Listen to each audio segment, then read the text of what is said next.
আমি চলে যাই আমাদের পরবর্তী অতিথির কাছে এবং আপনি আপনার নামটা আমাকে একটু প্লিজ বলতে হবে এবং তারপরে বলবেন যে আপনি কোথা থেকে এসেছেন। একটু কাইন্ডলি বলেন, আপনার নামটা বলেন। এক সেকেন্ড, আরেকবার বলতে হবে।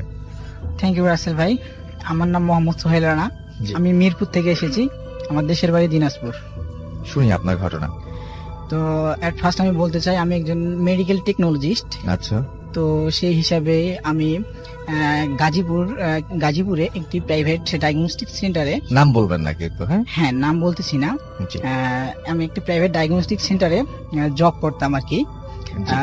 তো সেখানে আমি চাকরি করার সূত্রে আমি সেখানেই থাকতাম একটি আর কি ডায়াগনস্টিকের ভিতরেই একটি ছোট্ট রুমে আর কি আমাকে থাকতে দেওয়া হতো।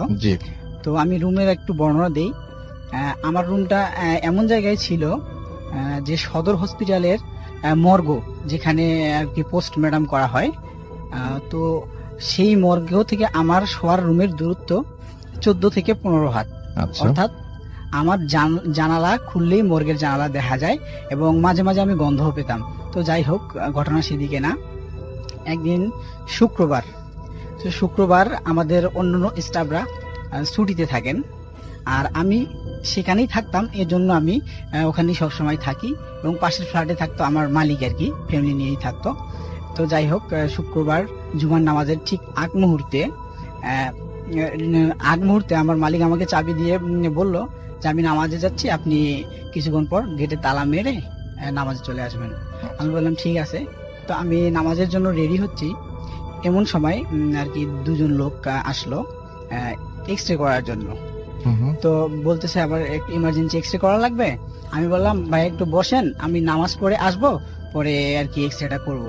তো বলতেছে না, আমার খুব ইমার্জেন্সি দরকার আর কি, ডাক্তার সাহেব দেখবেন আর কি। তো যাই হোক, পেশেন্টের আর্জি তো আমাদেরকে নিতেই হয়। আমি এক্স রেটা নিলাম আর কি। তো রীতিমতো আমি পেশেন্টকে এক্স রে রুমে ঢুকালাম, এক্স রে টেবিলে শোয়ালাম, মেশিন অন করলাম, করে আমি তার এক্স রে করার জন্য প্রস্তুত নিচ্ছিলাম। এক্স রেটা ছিল পায়ের বেসিক্যালি। তো আমি যখন এক্স রে শুরু করব, তখন পেশেন্টটা বলতেছে আপনি কি করেন? আমি বলতেছি যে আমি পায়ের এক্স রে করতেছি। কয় না, আমার পায়ে তো সমস্যা নাই, আমার মাথায় সমস্যা। তো উনি মাথায় আর কি হাত দিয়ে দেখাই দিল যে আমার এখানে প্রচন্ড পেইন হচ্ছে, আমার এখানে এক্স রে করেন। তখন আমি ভাবলাম হয়তো যে আমার দেখার ভুল হয়েছে, আমি ডক্টর প্রেসক্রিপশনটা আবার দেখে নিলাম। তো না, দেখলাম যে না, আমি তো ঠিকই দেখছি, সেখানে পায়ের এক্স রে করাই ছিল। আমি যাই হোক রুগীকে যেভাবেই হোক বুঝিয়ে এক প্রকার জোর করেই আমি আর কি পায়ের এক্স রে করলাম। তো এক্স রে করার পর আমি এক্স রে সম্পর্কে একটু ধারণা দিই। এক্স রে মেশিন থেকে রেডিয়েশন কে কাজে লাগিয়ে হিউম্যান বডি থেকে ইমেজ ক্যাপচার করা হয়, তারপরে এটা কম্পিউটারে ডিসপ্লে করতে হয়। তো আমি যখন এক্স রেটা কম্পিউটারে ডিসপ্লে করলাম। হ্যালো ডিয়ার লিসেনার, আশা করি আপনারা অনেক ভালো আছেন। তো আজকে আরো একটা নতুন ইমেল এপিসোড নিয়ে চলে এসেছি। আজকের এই ইমেল এপিসোডটি অনেক ভয়ঙ্কর হতে চলেছে। আজকের এই ইমেল এপিসোডটি শোনার পর আপনাদের গা লোম দাঁড়িয়ে যাওয়ার মতন আজকের এই ইমেল এপিসোডটি। তাই আপনাদের কাছে অনুরোধ থাকবে আজকের এই ইমেল এপিসোডটি সম্পূর্ণ শোনার জন্য। আর আজকের এই ইমেল এপিসোডটি পড়ে শোনাবেন আরজি রাসেল ভাই। আর যারা যারা এখন আমাদের চ্যানেলটি সাবস্ক্রাইব করেনি তারা অবশ্যই চ্যানেলটি সাবস্ক্রাইব করে আমাদের পাশেই থাকবেন, কারণ আমাদের এই চ্যানেলে নতুন নতুন ভয়ঙ্কর সব ইমেল এপিসোডগুলো নিয়ে আসা হয়। তাই আপনারা অবশ্যই চ্যানেলটি সাবস্ক্রাইব করে আমাদের পাশেই থাকবেন। তো চলুন আজকের এই ভয়াবহ ইমেল এপিসোডটি শুরু করা যাক। তখন আমি তার ইমেজ পাইলাম না আর কি, এক্স রেটা আসলো না, আসেই নাই, কিচ্ছু আসে নাই, না কিচ্ছু আসে নাই, শুধু একটা সাদা পেজের মতো চলে আসছে। তো আমি ঘটনাটা বুঝতে পারলাম না। আমি ভাবলাম হয়তো রেডিয়েশন ঠিকভাবে রিলিজ হয় নাই, কারণ রেডিয়েশন ঠিকভাবে রিলিজ না হলে এরকম আসে। আচ্ছা। তো আমি আবার রিপিট করতে গেলাম। আমি আবার রিপিট করার আগে আমি মেশিনটা একবার ভালো করে চেক করে নিলাম যে আসলে কোনো ফল্ট আছে কিনা। একটা ফাঁকা এক্সপোজ নিয়ে দেখলাম না, আমার রেডিয়েশন তো ঠিকভাবে রিলিজ হচ্ছে, তারপর ইমেজটা আসলো না কেন। যাই হোক, আমি পেশেন্ট যেহেতু টেবিলে শোয়ানো, আমি আর একটা এক্স রে নিলাম। আর একটা এক্স রে নিয়ে আমি আবার কম্পিউটারে ডিসপ্লে করলাম, কিন্তু আবার ইমেজটা আসলো না। এবং আগের মতোই একদম সেম অবস্থা, সেম আগের মতোই। আমার মাথায় আর কি কাজ করলো না। আমি প্রায় আমার 2 বছরের এক্সপিরিয়েন্স, এটা কেন ঘটতেছে আমি বুঝতেছি না। তো আমি যখন তৃতীয়বার ট্রাই করতে গেলাম, তখন রুগীটা আমাকে মানে বড় বড় চোখ করতেছে এবং অদ্ভুত একটা হাসি দিয়ে বলতেছে কি, আমি বলি নাই যে আমার মাথার সমস্যা, আমার মাথার এক্স রে করেন, আপনি আমার পায়ের এক্স রে করতেছেন। তো যাই হোক, রুগীর সঙ্গে একজন লোক ছিল। আমি বললাম যে ভাই আমার হয়তো মেশিনের প্রবলেম দিচ্ছে, আপনি পাশে ডায়াগনস্টিক সেন্টারে গিয়ে এক্সরেটা করেন। তো আচ্ছা সেই মুহূর্তে রোগীরা মানে খুব একটা ধমক দিয়ে বলল যে আমার আমার আগে এখানে মাথার এক্সরে করতে হবে, তারপর আমি এই রুম থেকে বাইর হবো, নতুবা আমি বাইর হব না। তো আমি ভাবলাম যে পেশেন্টরা যখন অসুস্থ হয় তখন এরকম একটু পাগলামি টাইপের হয়ে যায় বা অন্য আচরণ করে। তো তাকে বোঝানোর জন্য আর কি আমি একটা এক্সরে করব। আমি বললাম যে ঠিক আছে আপনি শুয়ে পড়েন, আমি আপনার মাথার এক্সরে করতেছি। তো আমি রীতিমতো মেশিনে অন করে মাথার একটা এক্সরে নিলাম, কোনো অ্যানাটমিক্যাল পজিশন ছাড়াই আর কি, জাস্ট রুগীকে বোঝাবো যে আমি আপনার এক্সরেটা নিয়েছি। তো যাই হোক আমি নিলাম এবং রুগীকে বললাম যে আপনার এক্সরে হয়ে গেছে, আপনি চলে যান। কিন্তু তার সাথে যে লোক ছিল তাকে বললাম যে আসলে আমার এক্সরেটা হয়নি, আমার মেশিনের প্রবলেম, আপনি পাশের ইয়াতে করে নেন, আমি জাস্ট আপনার রুগীকে বোঝানোর জন্য এটা করলাম। তো রীতিমতো রুগী চলে গেল। আমারও জুমার নামাজের সময় চলে আসতেছে, আমি মেশিন শাটডাউন করে আর কি নামাজে চলে যাব। এই অবস্থায় আমি ভাবলাম যে দেখি তো আসলে 3 নম্বর ইমেজটা যে নিলাম সেটা আসছে কিনা। তো আমি কম্পিউটারে যখন ডিসপ্লে করলাম আমি একটু দেখে অবাকই হলাম যে তার মাথার এক্সরেটা ফুল ক্লিয়ার চলে আসছে। এটা দেখে আমি একটু মানে অবাক হই, এই কারণে যে আমি অ্যাট ফার্স্ট যখন আমার মেশিনে পাওয়ার সিলেক্ট করছিলাম তার পায়ের এক্সরে করার জন্য, তো সেই পাওয়ারে যারা এক্সরে করে তারা হয়তো বুঝবেন যে সেই পাওয়ারে মাথার এক্সরেটা সম্ভব না। পায়ের এক্সরে করতে যত পাওয়ারের দরকার হয়, মাথার এক্সরে করতে গেলে তার থেকে 6 থেকে 7 গুণ বেশি পাওয়ারের দরকার হয়। ঠিক আছে, তো তার মাথার এক্সরেটা ক্লিয়ার চলে আসছে। আমি ঘটনাটা বুঝতে পারলাম না, পায়ের এক্সরে নিলাম আসলো না, মাথার এক্সরে ঠিকই চলে আসছে। তো যাই হোক একটু হলেও ভয় পাইছি, পরে যাই হোক মেশিন শাটডাউন দিয়ে আমি আর কি নামাজের উদ্দেশ্যে রওনা দিব। গেটে তালা দিয়ে আমি দোতলা থেকে সিঁড়ি বেয়ে নিচে নামলাম। আমি একটা কথা বলে নেই, নিচ থেকে আমি যখন মানে নামাজের উদ্দেশ্যে যাব তো আমাকে মর্গটা ক্রস করে যাইতে হবে মসজিদে। তো আমি যখন বিল্ডিং থেকে বাইর হলাম তখন আর কি দোকানপাট সব বন্ধ, জুমার নামাজের দিন সবাই দোকান বন্ধ করে নামাজে চলে গেছে। তো একটা ভ্যান আর কি ভ্যান, শুধু একটা ভ্যান, আর ভ্যানে চাটাই মোড়ানো একটা লাশ আর কি মর্গের সামনে এসে দাঁড়ালো। আমি দেখেই বুঝতে পারছি ওটা লাশ, কারণ ওখানে প্রতিদিন প্রায় লাশ আসতো আর কি, মর্গ যেহেতু ওখানে লাশ আসতো। তো শীতকাল তো আমি একটু রোদ পাইলাম, একটু দাঁড়াইলাম, আর একটু উৎসাহ জাগলো যে আমি লাশটা দেখবো। তো যখন চাটাই বোনানো ছিল, তো যখন মর্গের লোকজন এসে লাশটাকে নামাবে, ঠিক সেই মুহূর্তে তার মুখের যে চাটাইটা সেটা সরে গেছে। তো আমি একটু কাছে গিয়েই দেখলাম, মানে এটা আসলে ফিলিংস কিরকম, আমি আসলে একেবারে অবাক হয়ে গেছি, খুব বেশি শক হয়ে গেছি দেখে যে লোকটার আমি কিছুক্ষণ আগে 15 থেকে 20 মিনিট আগে এক্সরে করতে চাইছিলাম, এটা সেই লোকের লাশ। আমি তারপরও আমার খুব ভয় পাচ্ছিলাম, আমি হয়তো ভুল দেখতেছি এই ভেবে আমি আরো কাছে গেলাম। পরে আমি দেখলাম যে না, এটা এই লোকেরই লাশ। তবে এখানে একটু উল্লেখ করা যায়, উনি যেখানে মাথায় হাত দিয়ে আর কি দেখাইছিল যে আমার এখানে পেইন করতেছে, আমার এখানে এক্সরে করেন, ঠিক সেই জায়গাটায় তার আর কি অ্যাক্সিডেন্ট করছে। তো সেই জায়গাটা আর কি মগজ বাইর হয়ে গেছে, তো ঝুলে আছে মগজটা। তো এইটা দেখে আমি ওই কথাটা মনে পড়ে গেছে, তিনি এখানেই এক্সরে করতে বলছিল। তখন আমি পুরা একেবারে আমার হাত পা মানে কাঁপাকাঁপি অবস্থা, আমি নামাজে যাব না কি করব বুঝে উঠতে পারতেছি না। তখন আমি ভ্যানওয়ালাকে তারপর সাহস করে জিজ্ঞেস করলাম যে ভাই আসলে এই লাশটা কোথা থেকে আসলো বা কোথা থেকে এসেছে। এটা গাজীপুর কোনাবাড়ি থেকে এসেছে। ওনার সঙ্গে যে একটা লোক এসেছিল, সেই লোকটার তখন ছিল না। আচ্ছা, সেই লোকটার তখন ছিল না, শুধু ভ্যানওয়ালা ছিল। তো ভ্যানওয়ালাকে জিজ্ঞাসা করলাম যে লাশটা কোথা থেকে আসছে, আসলে বললো যে গাজীপুর কোনাবাড়ি থেকে। গাজীপুর কোনাবাড়ি, এই কথা শুনে আমি আরো অবাক। 15 থেকে 20 মিনিট আগে যার সাথে আমার দেখা হয়েছে সেখান থেকে গাজীপুর কোনাবাড়ি যাইতে হলেও 1 ঘন্টার পথ সেখানে।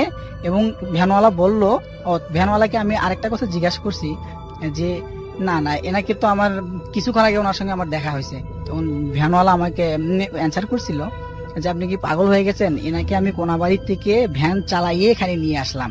তো 15 থেকে 20 মিনিটে কিভাবে সে কোনাবাড়ি গিয়ে অ্যাক্সিডেন্ট করে আবার ওখান থেকে চলে আসলো। এই আসলে ব্যাখ্যাটা আজও আমি পাইনি। তো সেখানে আমি আর থাকি নাই, দ্রুত নামাজ পড়তে যাই। আর আমি নামাজ পড়ে এসে মালিককে বলি যে আজকে আমি একটু খারাপ লাগতেছে, আমি আমার ফ্রেন্ড গাজীপুর সমস্ত কারখানায় চাকরি করে, আমি ওখানেই চলে যাব। তো লাস্ট আমি যখন ওখানে চলে যাই, পরের দিন থেকে আমার প্রচন্ড জ্বর আর কি, প্রচন্ড জ্বর। পরে আমি আর ওখানে তারপরের দিন কাজ করতে পারি না। পরে আমি কুর্মিটোলা হসপিটালে 7 দিন ভর্তি থেকে এই জ্বরে এত Okay. ভয় পাইছিলাম। অনেক ধন্যবাদ আপনাকে আপনার ঘটনার জন্য। আমরা চলে যাব আমাদের পরবর্তী অতিথির কাছে। আপনার নামটা প্লিজ একটু বলবেন এবং আপনি কোথা থেকে এসেছেন, তারপর আপনার ঘটনা শুনবো। আসসালামু আলাইকুম, আমি মোহাম্মদ শহীদুল ইসলাম, উত্তরা থেকে আসছি। জি, শুনি আপনার ঘটনা। আমার ঘটনাটা হচ্ছে 2007 সালের, তখন আমি ক্লাস 10-এ পড়ি। জি। আর ঘটনাটা হচ্ছে আমার ছোট বোনকে নিয়ে। ছোট বোন বলতে আমার ইমিডিয়েট বড়, হুম হুম, ছোট আপু বলে ডাকি। তো আমার বাবা মারা যায় 1998 সালে। তো হুম। তারপর থেকে আমার আম্মু আর বড় ভাই আমাকে খুব কষ্ট করে আমাদের মানুষ করছে। তো বড় ভাইয়া মেরিনে যোগ দেয় হচ্ছে 2003 সালে। ও আচ্ছা, উনিও মেরিন ইঞ্জিনিয়ার। আচ্ছা, ওকে। ইঞ্জিনিয়ার। তো 2003 সালে উনি জয়েন করে। হুম, তারপরে 2007 সালে হঠাৎ করেই উনি তখন থার্ড অফিসার কিংবা সেকেন্ড অফিসার ছিল। তো হঠাৎ করেই চিটাগং পোর্টে ওনাদের শিপ আসে। তো সারপ্রাইজ দিবে বলে হঠাৎ করে বাসায় চলে আসে একদিন। হুম, তো ভাইয়া এমনিতেই বাবার মতো কাজ করছে, এতদিন আমাদের লালন পালন করছে। তো সেটা তো একটা ব্যাপার। আর বড় ভাইয়া আসছে অনেকদিন পরে, সেইটা দেখে একদম মহা খুশি সবাই। তো পরের দিন এই খুশিতে আমি আর স্কুলেই যাইনি। তো আমার আপুর হচ্ছে ওই গ্রামে হয় কি, এসএসসি পরীক্ষা দেওয়ার, টেস্ট পরীক্ষা দেওয়ার পরে আপনার একটা কোচিং করায়। হুম, তো ওর কোচিংটা করাই লাগবে, ও স্কুলে গেছে। তো ওর কোচিং চলে হচ্ছে আপনার দুপুর 2টা পর্যন্ত। জি। তো দুপুর 2টার সময় আমরা খেতে বসছিলাম। সেদিন আমরা 3 ভাই বসছি। আর আমাদের বাড়িটার একটু ডিসক্রিপশন দিয়ে নিই। আমাদের ঘরটা হচ্ছে আপনার একদম ছোট একটা ঘর ছিল। তো আমরা খেতে বসতাম হচ্ছে ফ্লোরেই। আর গ্রামে হয় কি, আপনার 2টা দরজা থাকে, সামনে একটা দরজা থাকে, পিছনে একটা দরজা থাকে। জি। আর গ্রামে অধিকাংশ বাড়িতেই ধরেন টিউবওয়েলটা একটু দূরে থাকে, পুকুরের ঘাটটা একটু দূরে থাকে। তো আবার 2টা বেজে গেছে অলরেডি। তখন আম্মু বললো যে তোরা খেয়ে ফেল, খেতে বস তোরা। তো আমরা ফ্লোরে বসলাম খেতে। তো বড় ভাই হঠাৎ করে বললো যে আমি অনেকদিন পরে গ্রামে আসছি, ছোট ফুটাও আসুক, ও স্কুলে তো 2টা বেজে গেছে, স্কুল থেকে ও চলে আসুক, এখন তো আসার সময় হয়ে গেছে, জি। ও আসুক, একসাথে খাবো। তো আমরা বসে বসে গল্প করতেছি, হঠাৎ করে দেখলাম আমার বোন আসছে। তো আমরা বসছি পিছনের রুমে। তো সামনের রুমে ওই টেবিলটা ফুল দেখা যায়। দেখলাম যে হঠাৎ করে আমার বোন এসে হাসলো, এসে দিয়ে ব্যাগটা রাখলো ওই টেবিলের উপরে। এসে তারপরে আমাদের খেতে বসতে দেখে, ওর জন্য ওয়েট করতেছি, এটা দেখে ও দ্রুত পিছনে চলে গেল ফ্রেশ হওয়ার জন্য, যে তাড়াতাড়ি ভাইয়ারা বসে আছে, একটু তাড়াতাড়ি আসি। তো চলে গেল, আমরা বসে আছি অনেকক্ষণ। দেখলাম যে 10-15 মিনিট হয়ে গেল, ও আসতেছে না। তা আম্মু বললো যে কিরে, তোরা খাওয়া শুরু কর। আমরা বললাম যে কেন, বৃষ্টি তো আসছে, ওর নাম বৃষ্টি আর কি, বৃষ্টি আপু তো আসছে, তো ও আসুক, তারপরে খেয়ে ও তো ফ্রেশ হইতে গেছে। আমি বললো কই, ও তো আসে নাই, ও তো এখনো আসে নাই, আমি তো দেখিনি ওরে। ভাবলাম বোধহয় আমরা 3 ভাই হেসে দিছি যে আম্মু বোধহয় ভুলে দেখে নাই ওরে, কোনোভাবে হয়তো ভাত টাত নিয়ে একটু বিজি ছিল, দেখে নাই। তো আমার বড় ভাই বললো যে দেখতো, ও এতক্ষণ লেট করতেছে কেন, টিউবওয়েলে এতক্ষণ লাগার কথা না, একটু দেখে আয়। তো টিউবওয়েলে যাই, দেখো ও নাই। পুকুর ঘাটে গেলাম, যে বোধহয় পুকুর ঘাটে গেছে, পুকুর ঘাটে গিয়েও দেখেও নাই। একটু অবাক হইলাম যে কি ব্যাপার, ও তো এদিকে আসলো, আবার অন্য কোনো বাসায় গেল নাকি। তো আমি ফিরে আসলাম, যে ও তো ব্যাগটা রাখছে, ব্যাগটা দেখি যে ব্যাগটাও নাই। তা আম্মু বললো যা, তোরা দুষ্টুমি করতেছে, তো এখন পর্যন্ত আসে নাই। তো বড় ভাই বললো না, এটা তো দুষ্টুমি করার বিষয় না, 3 ভাই একসাথে এই জিনিসটা দেখলাম, ব্যাগও নাই, এখন হঠাৎ করে কি হইলো, যা তো একটু স্কুলে দেখে আয় ওরে। তো আমি সাইকেল চালায়া ওই দিন এর সাথে সাথে আমার 5 মিনিট লাগছে স্কুলে যাইতে। যাই দেখি ও মাত্র, ওদের আজকে স্কুলে একটু লেট করে ছুটি দিছে ক্লাসটা, ও মাত্র দোতলা থেকে নামতেছে। তা আমি ওরা কিছু জিজ্ঞেস করি নিয়ে ওরে নিয়ে আসলাম। আসার পরে বাসায় একটু এটা নিয়ে হইলো। তো সেদিন সন্ধ্যাবেলায় খুব বৃষ্টি শুরু হয়েছে। আমরা আমাদের নিয়মিত অভ্যাস হচ্ছে ওই সন্ধ্যার সময় একটু চা খাই আর কি, সবাই মিলে একটু। তো অন্ধকারের মধ্যে বসে বসে গ্রামে হারিকেনের আলোতে বসে বসে চা খাচ্ছি, খুব বৃষ্টি বাইরে। হঠাৎ করে সেই পিছনের রুমেই হঠাৎ করে দেখলাম যে একটা সাউন্ড হয়ে দরজাটা খুলে কে যেন ভিতরে ঢুকলো, এরকম একটা ব্যাপার, কেউ একজন ভিতরে ঢুকছে। তো আমরা আবসা আলোতে, সামনের রুমে কোনো আলো ছিল না, মনে হচ্ছে কেউ ঢুকছে, একটা ছায়া। তো ভাইয়া বললো যে দেখে কে আসছে। সবাই মিলে একটু খুঁজতে গেলাম কে আসলো এই সন্ধ্যার সময়, চোর টোর না আসলো নাকি। দেখলাম না, কেউ নাই, ওই রুমে কেউ নাই। খাটের নিচে দেখলাম, খাটের নিচে আছে কি কোনো পুরা ঘর তন্ন তন্ন করে দেখলাম কেউই নেই। তো আম্মু একটু অবাক হয়ে আমাদের দিকে তাকায় আছে, তখন সে কিছুই বলে নাই। আম্মু বলতেছে তোর কি খুঁজতেছিস? তো আম্মুকে ভাই একটু হেসে দিয়ে বললো কি ব্যাপার, আপনি এখনো দেখেন নাই কেউ একজন ঢুকছে বাসায়? আম্মু বলে না আমি তো দেখি নাই। দেখার তো কথা, আমারও তো দেখার কথা, কিন্তু আমরা 4 ভাই বোনই দেখছি। দুপুরবেলা 3 ভাই বোন, বিকালবেলা 4 ভাই বোনে দেখছি, কোনো হইলো না। তো তার পরের দিন ভাইয়া হুজুর ডেকে এনে একটা মিলাদ আর কোরআন শরীফ পড়ায় দিছে। এরপর থেকে আর তেমন হয়নি। আর বাড়িটা হচ্ছে কি, আমরা ভিতরের বাড়ি থেকে আমাদের বাড়িটা প্রায়, গ্রামের বাড়িটা প্রায় 1 কিলোমিটার বড়। এত বড় একটা বাড়িতে আমরা ভিতর থেকে আমরা সামনে আসি, সামনেটা প্রচুর গাছপালা ছিল, প্রায় অন্ধকার হয়ে থাকতো ওইটা দিনের বেলাতেই। ওই গাছগুলা কেটে আমাদের ঘরটা বানানো হয়েছে। ওকে, এই মুহূর্তে জয়েন করেছেন, আপনার নামটা প্লিজ একটু বলবেন এবং আপনি জানাবেন যে আপনি কোথা থেকে এসেছেন। আসসালামু আলাইকুম লিসেনার্স, আমি এবিএম এহসানুল হক ঈশান, আমি এসেছি যশোর থেকে। আচ্ছা, শুনি আপনার ঘটনা। ঘটনাটা ঘটে আমার ফুপির বাসায়। আমার ফুপি চিকিৎসার জন্য ইন্ডিয়া গিয়েছিলেন। তো সেই সময় আমি আর আমার ফুফাতো ভাই শাওন ভাই ফুপিদের বাসায় স্টে করছিলাম। তো প্রথম যেদিন আমরা থাকি, আমি থাকার জন্য যাই, সেখানে আমি ঘুমাইতে যাই যখন, তখন একটা স্বপ্ন দেখি। অলমোস্ট রাত 3টার দিকে আমি ঘুম থেকে হঠাৎ জেগে যাই স্বপ্নটা দেখে। স্বপ্নটা বেশ ভয়ঙ্কর ছিল। আমি ঘুম থেকে জেগে উঠে ভাইয়াকে বলি যে আমি এমন একটা স্বপ্ন দেখছি। আমি ওখানে দেখি আমি একটা আন্ডার কনস্ট্রাকশন বিল্ডিং এর একটা ফ্লোরে আছি। ওইখান থেকে হঠাৎ করে আমি নিচে একটা ইলেকট্রিক পোলের উপরে পড়ে যাই এবং কারেন্টের শক করে আমার ফুল বডিটা ঝলসে যায়। তো এইটা বলার পরে আমার শাওন ভাই বললেন যে তুই সিরিয়াসলি এই স্বপ্নটা দেখছিস? তো আমি বললাম হ্যাঁ ভাই। তো তখন শাওন ভাই বলেন যে উনি এর আগে এই স্বপ্নটা বেশ কয়েকবার দেখেছেন। তো এটা আমরা ইনসিডেন্ট হিসেবে নেই, প্রথম দিন কিছু ভাবি না। তো সেকেন্ড দিন আমরা একই স্বপ্ন দেখি। এইভাবে দেখার পরে থার্ড যেদিন দেখি, সেই দিন আমি আরো একটু দেখি, একই সাথেই দেখছিলাম। থার্ড দিন দেখি যে আমি ওইভাবে আন্ডার কনস্ট্রাকশন বিল্ডিং থেকে পড়ে যাচ্ছি, কিন্তু এখানে আমাকে সবাই বাঁচানোর চেষ্টা করছে, কিন্তু আমি যেন নিজের ইচ্ছায় ইলেকট্রিক পোলগুলা টেনে ধরছি, ইলেকট্রিকের তারগুলা। তো এটা দেখার পরে ভাইয়াকে আমি বলি যে আমার এমন ভয় লাগছে। তখন ভাইয়া আমাকে বলেন যে তাদের বাসায় বেশ কিছু অসাধারণ ঘটনা ঘটে, যেমন ড্রয়িং রুমে হঠাৎ করে টিভি চলার আওয়াজ হয়, বা ফ্যানের স্পিড হঠাৎ করে ফুল হয়ে যায় বা কমে যায়। এরকম বলার পরে আমি ব্যাপারটা নিয়ে ভাবি, কিন্তু কেন এমন হচ্ছিল এটা বুঝতে পারি না। তো আমি যখন ওখানে ছিলাম, তারপর আরো একদিন এই স্বপ্নটা দেখি। এরপরে একদিন যে ঘটনাটা ঘটে, এটাই আমরা বেশি ভয় পেয়ে যাই। যে আমরা যখন ঘুমাচ্ছিলাম, হঠাৎ করে একটা গোঙানোর আওয়াজ পাচ্ছিলাম। একটা মধ্যবয়স্ক পুরুষ গোঙাচ্ছিল। তো এটা শুনে আমি ভাইয়াকে বলি যে এমন আওয়াজ কোথা থেকে আসছে। তখন উনি বলেন যে এই আওয়াজটা শুধুমাত্র ভাইয়ার রুমে শোনা যায়, অন্য কোনো রুম থেকে শোনা যায় না।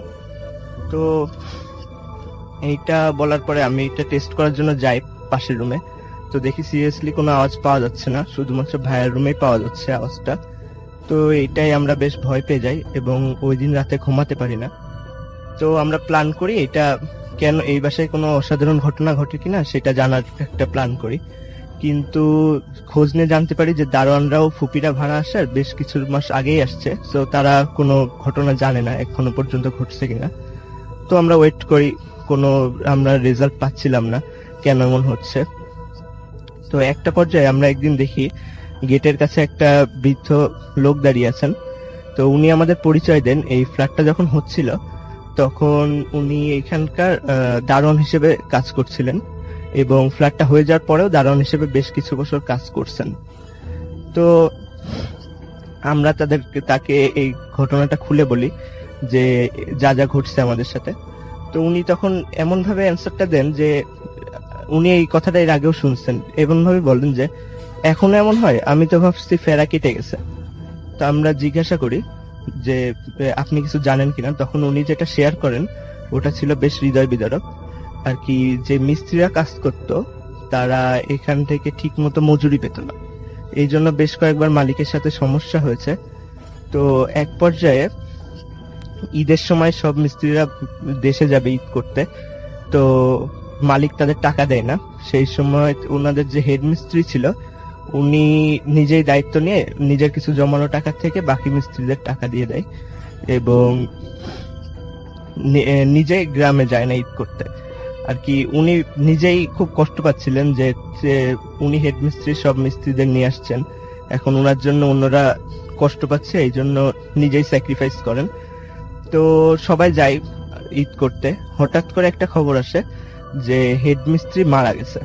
তো এসে দেখে ইলেকট্রিক পোলের সাথে, ইলেকট্রিক একটা কাট আউটের সাথে নিজের বডিটা রয়েছে হেড মিস্ত্রি। তো তিনি তখন সবাই ভাবে হয়তো সাধারণভাবে মারা যেতে পারে বা তিনি সুইসাইডও করতে পারেন। তো এইটা দেখার পর থেকেই ওই হেডমিস্ত্রি মারা যাওয়ার পর থেকেই ওই বাসায় বিভিন্ন রকম অসাধারণ ঘটনা ঘটে। মিস্ত্রিরা কাজ করতে পারে না, কয়েক মিস্ত্রি পালিয়ে যায়। এরপরে মালিকের যখন বাসা কমপ্লিট হয়ে যায়, মালিকের বাসায় বেশ কিছু অসাধারণ ঘটনা ঘটে। এর কিছুদিনের ভিতরে মালিকের ছেলে আর কি স্বপ্নে ভয় পেত, ব্যথা পেত, এমন ঘটনা ঘটছে যেটা বলে। তারপরে আর কি মালিকের ছেলেটা ঠিক একইভাবে ওই হেডমিস্ত্রির মতোই কারেন্টের কাট আউটে হাত দিয়ে সুইসাইড করে। তো এটা জানার পরে আমরা একটু ভীত হয়ে পড়ি আর কি। ওই চাচার কাছ থেকে আমরা যেটা জানতে পারি, আর উনি যে মেসেজটা আমাদের দেওয়ার চেষ্টা করছিলেন ওইটা অনেকটা এইটা বলতে যাচ্ছিলেন যে ওই যে আত্মার কারণেই হোক বা যে কারণেই হোক, ওই ফ্লোরটাতে যারা থাকে তারা নিজের উপর থেকে একসময় কন্ট্রোলটা হারিয়ে ফেলে।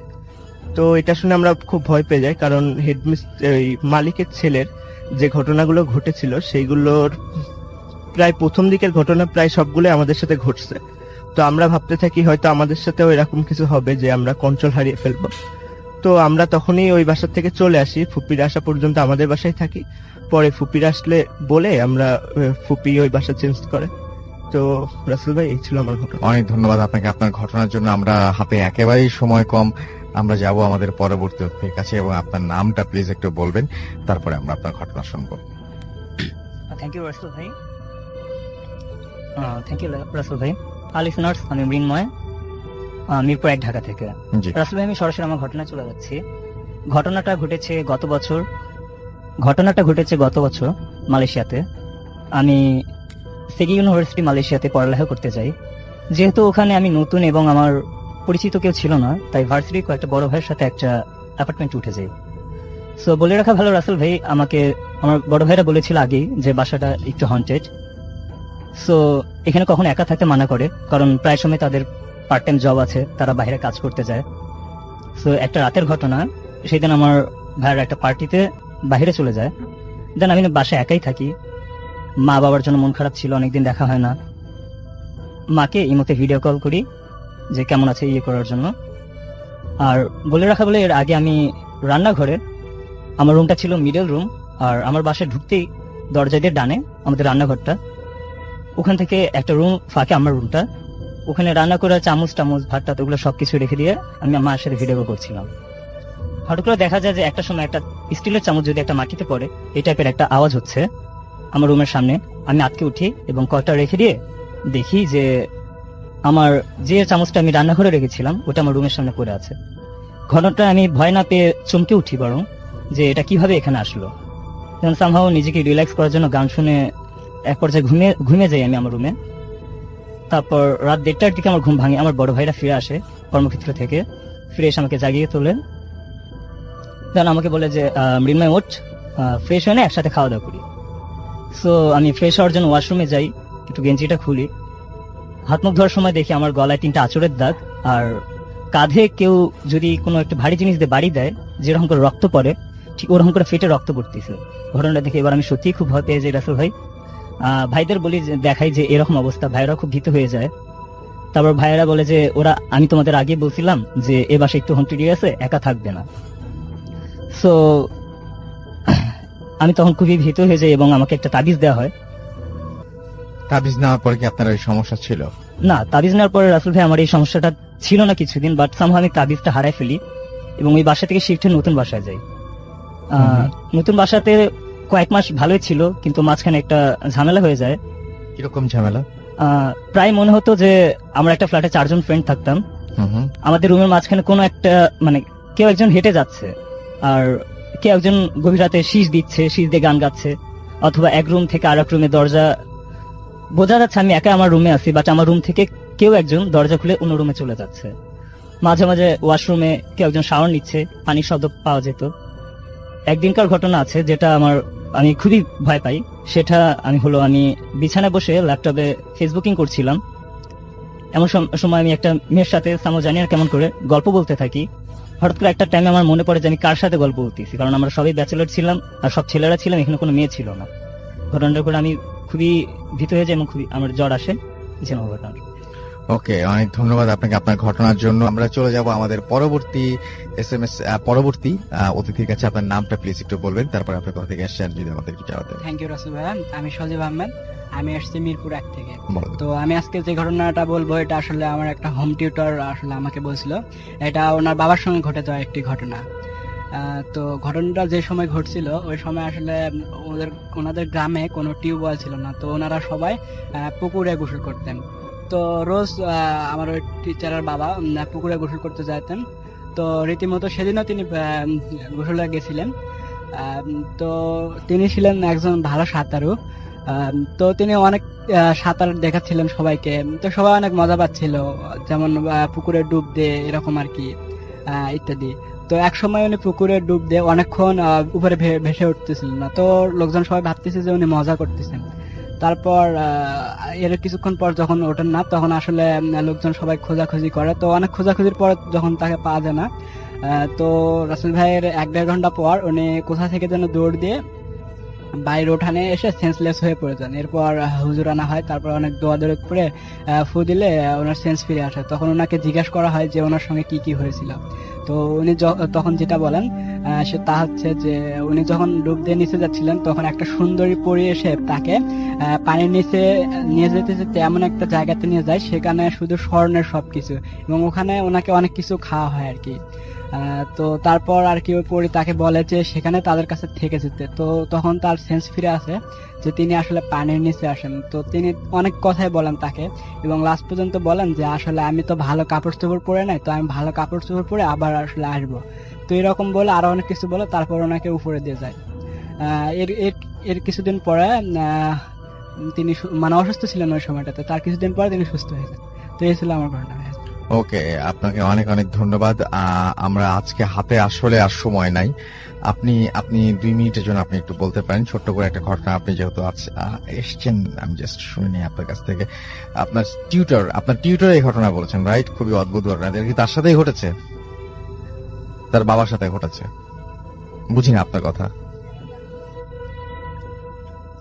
আচ্ছা, আমার নাম রাফি, আমিও মিরপুর 1 থেকে। তো আমার সাথে যে ঘটনাটা ঘটেছে এটা অ্যাকচুয়ালি আমার বাসাতেই ঘটা। তো ব্যাপারটা হলো যে আমি সাধারণত রাতে একটু লেট করে ঘুমাই। তো ওই দিন আমি 3:30-4টার দিকে মেবি ঘুমিয়েছিলাম। তো ঘুম থেকে যখন উঠি তখন আমার মনে হচ্ছে যে আমাকে বুবাই ধরেছে, এরকম আমার কাছে লাগতেছিল। তো ব্যাপারটা হলো যে আমি হাত পা নাড়াতে পারছিলাম না, তো অনেক কষ্ট করে আমি ছড়াতে পারছিলাম না। তো একটা টাইমে আমার মনে হয় যে আমি ধাপ করে বিছানা থেকে উঠে বসতে পারছি। তো বাট আমার শরীরটা খুব হালকা লাগছিল, দেন আমি বিছানা থেকে নামলাম, বাট আমার শরীরটা খুবই খারাপ লাগছিল, আমি পরিবারে হাঁটতে পারছিলাম না।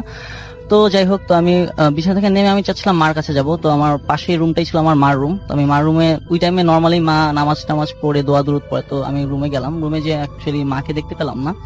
তো পরে আমি অ্যাকচুয়ালি মাকে খোঁজার জন্য রান্নাঘরে গেলাম। তো রান্নাঘরে যে দেখি মা রুটি বানাচ্ছে, তো সেটা দেখলাম। তো দেখার পরে আমি মাকে 2বার মা বলে ডাক দিলাম, কিন্তু মা শুনতে পেলো না।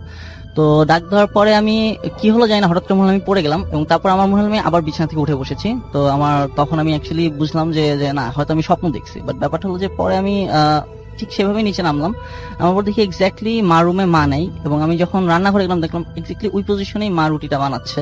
তো আমি মাকে জিজ্ঞেস করলাম, আমি এর আগে আসছিলাম? মা বলছে না, আসো নাই। তো অ্যাকচুয়ালি আমি বুঝতে পারলাম না যে অ্যাকচুয়ালি এটা আমার সাথে কি হলো, আমি কি আসলে স্বপ্ন দেখেছি নাকি আমি উঠে গেছিলাম, নাকি মানে কোনো একটা মানে ব্যাপারটা আমি এখনো মানে এটার কোনো ব্যাখ্যা খুঁজে পাই নাই। তো এই ছিল আমার ঘটনা। আমরা চলে যাব আমাদের পরবর্তী অতিথির কাছে, এবং আপনার নামটা আমরা একটু শুনবো, এবং আমি জানতে চাইবো যে আপনি কোথা থেকে এসেছেন, তারপরে চলে যাবো আপনার ঘটনায়।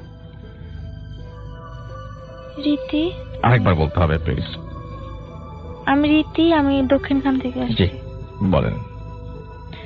যে আমার ঘটনাটা মূলত আমার এক মামার কাছ থেকে শোনা, মামার ফ্রেন্ডের ঘটনা। ওই ফ্রেন্ডের নাম হচ্ছে পুষ্পা রায়। তো ওনাদের নারায়ণগঞ্জে ওনার শ্বশুর বাড়ি, নিজেদের বাড়িতেই থাকে ওনারা। তো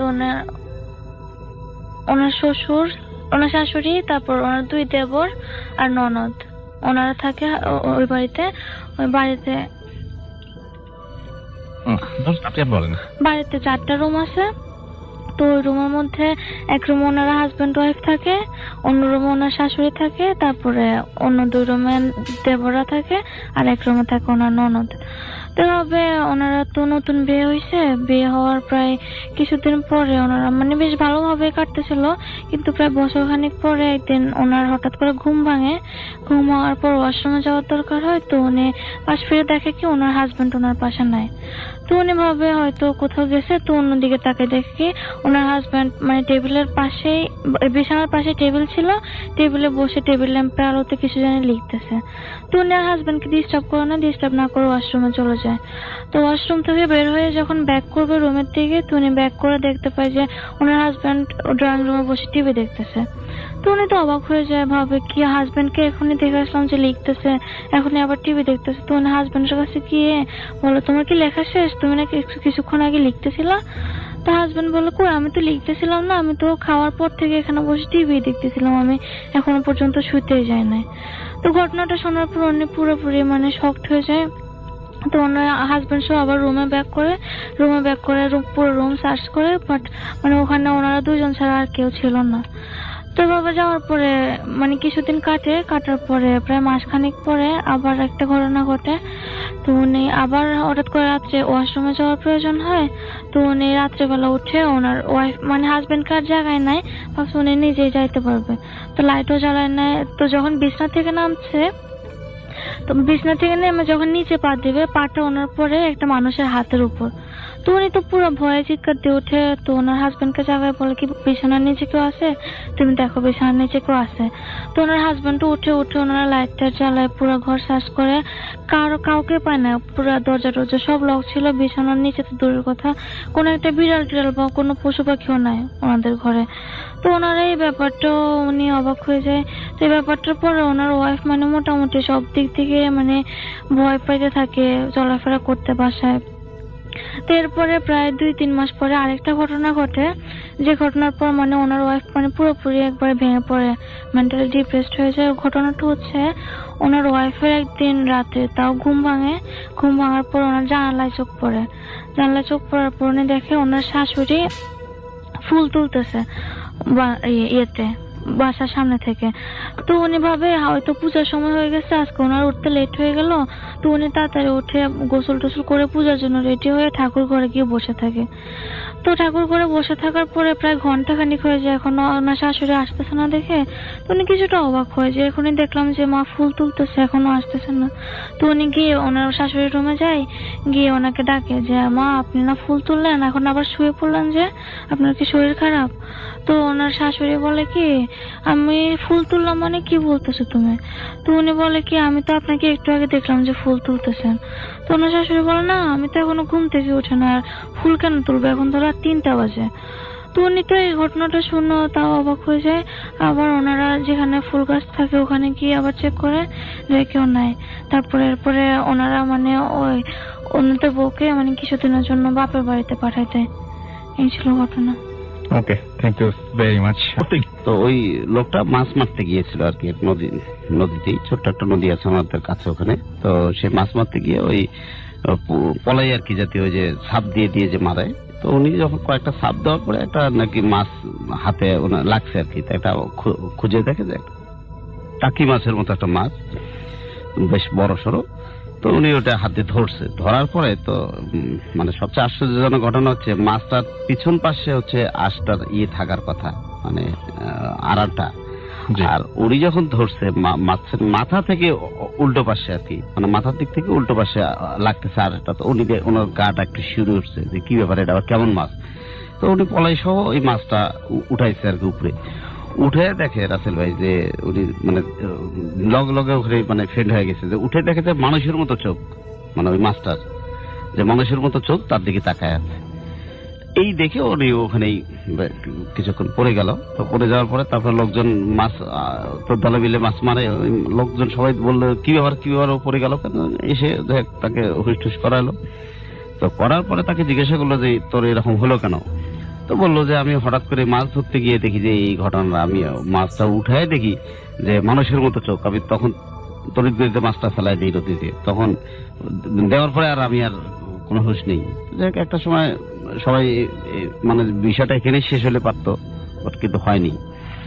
তো ওই লোকটা দেখা গেল যে কিছুদিনের মধ্যে তার শরীর শুকানো শুরু হলো, মানে এমন শুকানো যে মানে ডায়াবেটিস হলে তো একটা মানুষের একটা এক ধরনের শুকায়, কিন্তু এটা এই শুকানোটা সেই শুকানো না, মানে আস্তে আস্তে আস্তে আস্তে মনে হচ্ছে যে ওনার কলিজা রক্ত পিণ্ড মানে সবকিছু খুলে খুলে খাচ্ছে, এরকম পরিস্থিতি। তো একটা সময় যখন মানুষ মনে করছে যে বহু ট্রিটমেন্ট করছে, আশপাশে অনেক ডাক্তার বহু ট্রিটমেন্ট করছে, কোনো কাজে আসেনি।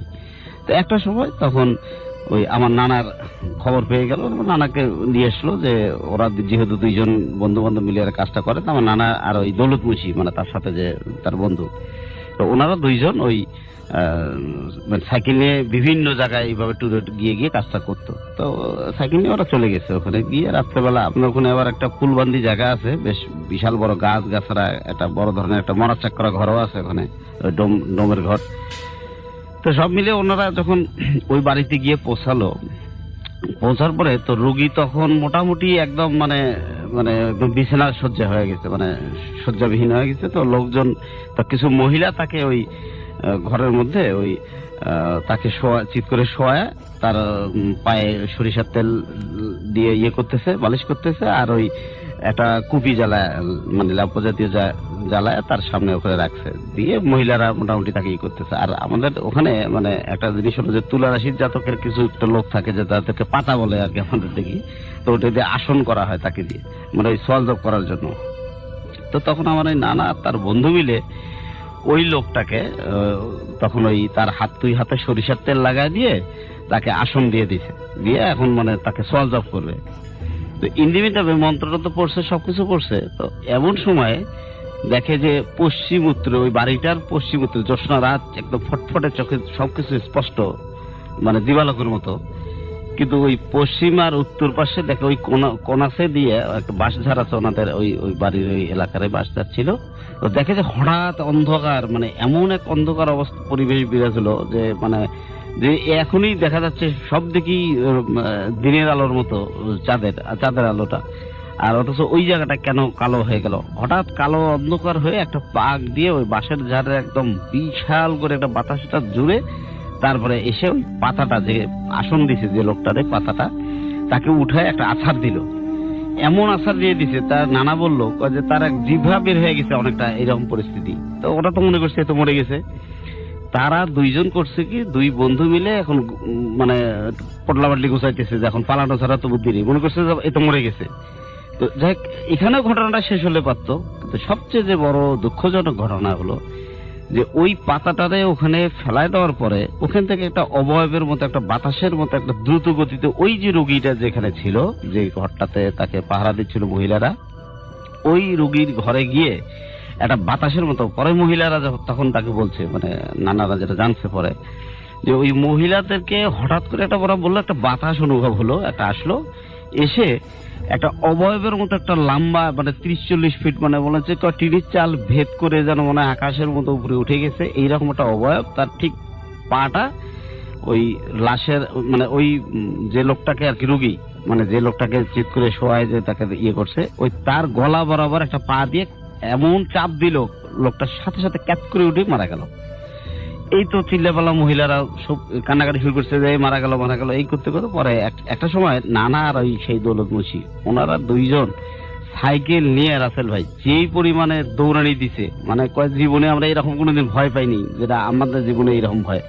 তো এই পরে আরো সবচেয়ে বড় আশ্চর্যজনক ঘটনা হলো, নানার এবং তার বন্ধু যখন আসতেছিল, ঠিক ওই যে সেই পুলবাদের গাছের ওখানে যে গাছগুলো ছিল, ওইখান থেকে আমার নানারের নাম ধরে বলতেছে, আব্দুর রহমান আমার একটু নিয়ে যা, একটু খাড়া একটু আমার নিয়ে যা। তো নানা চিন্তা করলো যে এই এত আমরা 5-7 মাইল দূরে আমাদের এলাকা থেকে আসছি এখানে একটা ইয়ে করতে, এখানে আমাদের চিনলোকে। তো নানার দৌলত মুন্সি তাকে বলতেছে পিছনের দিকে তাকাস না, তাড়াতাড়ি দৌড়া। তা নানা পিছনে ছিল, তো এখন এত জোরে সাইকেল বলা চালাচ্ছে, নানার যে সম্পূর্ণ শরীর ঘেমে, মানে তার শরীরে যত শক্তি ছিল এই শক্তি দিয়ে সাইকেল চালাচ্ছে, বাট মনে হচ্ছে যে সাইকেল আগাচ্ছে না। কিন্তু ওদিক থেকে আবার বলতেছে যে আব্দুর রহমান আমার নিয়ে যা খারাপ। এই করতে করতে যখন সে দাঁড়ালো না, তখন বললো কয় বেটা বাঁচিয়ে গেলি, তোকে কবিরাজি আজকে মানে শিখাইতাম যে কেমনি কবিরাজি করিস তোরা। এই কথা বলে তখন এই নানা তো ওরা দুইজন দৌড়তে সামনে একটা বাড়ি পেয়ে কোন রকমের বাড়িতে যা বসে ডাক দিয়ে বলছে ভাই আমাদেরকে একটু পানি খাওয়ান, বলেই ওখানে পড়ে গেছে নানা, দুইজনও সেন্সলেস ওখানে। এই তারপরে সকালবেলা খবর পেয়ে তো আমাদের এলাকা থেকে লোকজন গেল, যায় আমরা পরে আমাদের নিয়ে এসছে। এই ছিল আমার মোটামুটি ঘটনাটা। ওকে, অনেক ধন্যবাদ আপনাকে। আমরা আমাদের পরবর্তী ঘটনায় যাই, তারপরে আমরা এসএমএস এবং অন্য সবকিছুতে আসে। আপনার নামটা প্লিজ একটু বলবেন না, আমরা এবং আপনি কোথা থেকে এসেছেন সেটা একটু আমাদেরকে বলেন। জি ভাইয়া, আমি মোহাম্মদ আনাস, আমি মগবাজার থেকে এসেছি। জি। তো ভাইয়া আমি সরাসরি আমার ঘটনা চলে যাচ্ছি। আমার গ্রামের বাড়ি সিলেট, যদিও আমি মানে সিলেটে তো আমার একটা যাওয়া হয় না। তো আমি 2বার গেছি সিলেটে, একবার আমার মা বাবার সাথে এবং লাস্ট বার যাই আমার ফ্রেন্ডসদের সাথে। তো ভাইয়া ঘটনাটি অ্যাকচুয়ালি আমার ফ্রেন্ডসদের সাথে যাওয়ার পরই হয়। ঘটনাটি এমন ছিল যে ভাইয়া ফ্রেন্ডসরা হলে আর কি যা হয় যে নর্মালি আমরা মজা টজা করি। তো ভাইয়া আমরা রাতের বেলা ডিসাইড করলাম যে আমরা বের হব, মানে গ্রামটা ঘুরবো। তো ঘুরার জন্য আমরা বের হলাম। দেন আমরা মানে আসলে ভাইয়া নর্মালি মানে আমাদের গ্রামের মানে আমাদের বাসাটা আপনার রোড থেকে একটু বেশি দূরে ছিল, যার কাছে হেঁটে হেঁটে আসতো, তো মানে অনেক দূর পর্যন্ত হাঁটতে হতো। তবে আমরা সড়ক দিয়ে হাঁটছিলাম, রোড দিয়ে। তো হাঁটছিলাম আমরা যে যার মতন হাঁটছিলাম, কেউ গান শুনছি, কেউ মজা করছি, এরকম হাঁটতেছিলাম। তো হাঁটতে হাঁটতে হাঁটতে হাঁটতে আমরা ঘোরা টোরা শেষ, আমরা অনেক দূর পর্যন্ত ঘুরলাম, তো আড্ডা দিলাম। তো আমরা যখন নাকি বাসা ব্যাক করি, তো ভাইয়া ব্যাক করার সময় মানে আমি আমার ফ্রেন্ডসরা তো সবাই একসাথে ছিলাম, বাট সাডেন আমার একটা বাসা থেকে আমার ফ্রেন্ডের ফোন আসে আর কি। তো ফোন আসার পর ভাই আমি ফোন পিক করি। ফোন পিক করার পর আমি ওদেরকে বলেছি যে আমার ফোন দিছে, তো ওর সাথে একটু কথা বলতেছি। তো আমি ওর সাথে কথা বলতেছিলাম। তো কথা বলতে বলতে মানে আমি একটু বেশি কথা বলছিলাম, যার কারণে ভাইয়া আমার ফ্রেন্ডরা যেমন আয়াজ, নোমান, হীরা, মানে আমার কিছু ফ্রেন্ড আছে, তো ওরা ভাইয়া খুব বিরক্ত ফিল করতেছিল যে আমি ঘুরতে আসছি ওদের সাথে, তো কেনই না আমি ওদেরকে টাইম দিচ্ছি না, কারণ আমি ফোনে বেশি টাইম স্পেন্ড করছি। তো যাই হোক ভাইয়া, ওরা ব্যাপারটা মানে একটু খারাপ ভাবে নিল যে ওদের সাথে টাইম স্পেন্ড করলাম না। যাই হোক, তো ওরা জানতো নর্মালি যে আমি মানে ভূত, জিন, যাই হোক এগুলাকে একটু মানে বেশি ভয় পাই। তো ভাইয়া আমি ভয় পাই, তো ওরা জানতো যে ভয় পাই, তো ওরা যদি মানে উল্টা পুল্টা কিছু করে বা যদি ফানও করে, তাহলে আমি ব্যাপারটা সিরিয়াসলি নিয়ে নেব। তো যাই হোক বাবা, ওরা আমার ভয় দেখাইছে। তো ভাইয়া ফার্স্ট অফ অল যখন ওরা আমার ফার্স্টে ভয় দেখাইছে, তখন আমি বুঝতে পারছি যে না, ফ্রেন্ডরাই ফান করতেছে, তো ওইরকম ভাবে ব্যাপারটা নেওয়ার কিছুই নেই। বাট ভাইয়া মানে রাস্তাটার কিছু ডিসক্রিপশন দেই। মানে আমরা যে রোডটা দিয়ে হাঁটছিলাম, এর দুপাশেই ছিল মানে এক পাশে ধান ক্ষেত এবং এক পাশে একটা নদী ছিল ভাইয়া, বিশাল এক নদী। তো আসলে ভাই আমরা হাঁটতেছিলাম, তো তেমন এক অবস্থা ওরা আমাদের ভয় দেখানোর জন্য কেউ কেউ মানে ধান ক্ষেতের এখানে চলে যাচ্ছে, কেউ কেউ গাছের পাশে চলে যাচ্ছে, কেউ কেউ বা আমার পিছনে পিছনে হাঁটতেছে, বিভিন্ন রকমের সাউন্ড করতেছে। তো ওরা এরকম করতেছে। তো ভাইয়া আমি ব্যাপারগুলো দেখতেছি, তো যার কারণে নর্মালি ছিলাম। কিন্তু ভাইয়া এক সময় আমি ফোনে কথা বলতে বলতে মানে ওদের বলছি যে ডিস্টার্ব করিস না, আমি একটু ফোনে কথা বলি। তো ভাইয়া বলতে বলতে আমি মানে একটু বেশি সামনে এগিয়ে যাই, যার কারণে মানে ওদের থেকে আমার ডিস্টেন্স একটু বেশি ছিল। তো ভাইয়া কাহিনীটা অ্যাকচুয়ালি সেখানেই হয় আর কি। তো আমার কাহিনীটা এটা ছিল ভাইয়া যে আমি হাঁটতেছিলাম, তো ভাইয়া পিছন থেকে ওরা ওই যে বললাম সাউন্ড করতেছিল। তো ভাইয়া তেমন এক মানে কিছু কিছু মানে সাউন্ড মানে সাধারণ না ভাইয়া, মানে একটু অন্যরকম সাউন্ড। দেন কিছু বাজে গন্ধ আমি ফিল করতেছিলাম। তো ভাইয়া এরকম গন্ধ ফিল করতেছি, বাজে কিছু মানে এরকম উল্টোপাল্টা সাউন্ড আসতেছে। তো ভাবলাম যে না, এটা মেবি আমার হ্যালুসিনেশন হইতেছে, তো ব্যাপারটা আমি নর্মালি নেই। কিন্তু ভাইয়া আমি যখন আরেকটু সামনে বাড়ি, তখন দেখি যে মানে আমার থেকে 4-5 হাত লম্বা একজন আমার সামনে দাঁড়ায় ছিল। তো ভাইয়া আমি ব্যাপারটা দেখে আমি ওখানে যে সাইলেন্ট স্টপ হয়ে যাই। বাট ভাইয়া আমি ভাবছি যে না, মেবি আমাদের একটা ফ্রেন্ড আছে তন্ময়, একটু লম্বা, তো আমি ভাবছি যে না মেবি ও। তো ভাইয়া যেহেতু রাত ছিল, ফেস ভালো মতন দেখা যাচ্ছিল না, কিন্তু আমি ফিল করতে পারছিলাম যে সামনে কেউ দাঁড়ায় আছে, মেবি আমার ফ্রেন্ডই। তো ভাইয়া আমি তাহলে মানে আমার ফ্রেন্ড মনে করে আমি বলতেছি যে তন্ময় দোস্ত ফাইজলাম করিস না, এখানে আয়। তো আমি তাই ডাকতেছি ভাইয়া, কিন্তু সে আসতেছিল না, সে দাঁড়া আছে যে মানে দাঁড়াই আছে। তো ভাইয়া দাঁড়াচ্ছে। তো আমি ভাইয়া গেছি কোনো রকম, আমি সামনে গেছি। তো আমি যতই সামনে বাড়ি সে ততই পিছনে যায়, আমি যতই সামনে বাড়ি তার রাখার জন্য সে ততটাই পিছনে যায়। আবার আমি যখন পিছনে যাই তখন সে আমার সামনে আসে।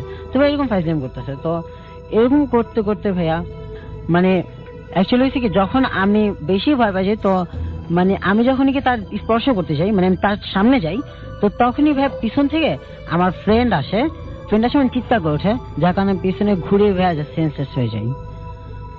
ওকে, থ্যাংক ইউ সো মাচ। দ্বিতীয় অতিথির কাছে, এবং আপনার নামটা প্লিজ আরেকবার একটু বলবেন। আলমগীর ভাই, রাইট? সো আলমগীর ভাইয়ের ঘটনা আপনারা যেহেতু বলছেন, আপনার শেষ ঘটনাটা শুনে আসি আমার কাছ থেকে। জি, আরেকবার নামটা বলবেন প্লিজ। জি, আমার নাম আলমগীর সরকার।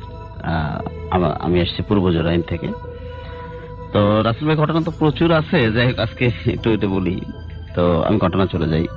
এটা আমার সঙ্গে আমি জানি না কতটুকু ভৌতিক বা কতটুকু কিন্তু আশ্চর্য লাগছে আমার কাছে একটু যে বিষয়টা কেন এরকম হলো। 1983-তে আমি প্রথম এসএসসি পরীক্ষা দেই। তো কোনো এক কারণে আমার পরীক্ষাটা খারাপ হয়ে যায়, রেজাল্ট খারাপ হয়ে যায়। তো আমার বাবা ছিল একটু খুব রাগী লোক। তা আমি যথারীতি ভয়ে আর বাড়িতে যাইনি। রেজাল্ট খারাপ পেয়ে আমি ওইভাবেই স্টেশনে যাই, যে অবস্থায় ছিলাম, যেই কাপড়ে ছিলাম ওইভাবে স্টেশনে যাই। আমার পকেটে তখন 9 টাকা। তা আমি তখন স্টেশন থেকে একটা ট্রেন ধরে দিনাজপুরের উদ্দেশ্যে রওনা দিই। তো কাউনিয়া স্টেশন নামে আমাদের রংপুরের গাইবান্ধার মাঝামাঝি একটা কাউনিয়া স্টেশন আছে, ওই স্টেশনে আমি নামলাম, মানে কোন এক কারণে নামলাম। তো নেমেই হঠাৎ ওই চেকারের হাতে ধরা পড়লাম। তো উনি বললো যে এই তুমি এই অবস্থায় কোথায় যাচ্ছ, কি অবস্থা? তো তখন স্টুডেন্ট ছিলাম, সাধারণত স্বভাবত একটু ভয় পাতাম। তো তখন জিজ্ঞাসা করলাম, আমি বললাম যে আমি এরকম রেজাল্ট খারাপ হওয়াতে আমি একটু মানে ভয় পেয়ে গেছি, বাড়িতে যাব না, আমি এক জায়গায় চলে যাবো। তো বলছে, উনি রিকোয়েস্ট করে বললো যে না তুমি চলে যাও, আমাকে ব্যাক করালো। তো এই করতে করতে স্টেশনে অনেক সময় হতে রাত্রেবেলা আবার ব্যাক মানে স্টেশনে আমি ওই ট্রেনে আমি আবার গাইবান্ধার উদ্দেশ্যে আসতেছিলাম। তো হঠাৎ ওই কাউনিয়া গাইবান্ধার মাঝামাঝি একটা বামুনডাঙ্গা স্টেশন আছে। আমার তখন মনে হলো যে এখানে আমার এক মামা আছে, মানে উনি একটা ওই সাতগিরি ইউনিয়নের চেয়ারম্যান, তার ছেলে, উনি আমাদের বাড়িতে বেশ কিছুদিন লজিং ছিল।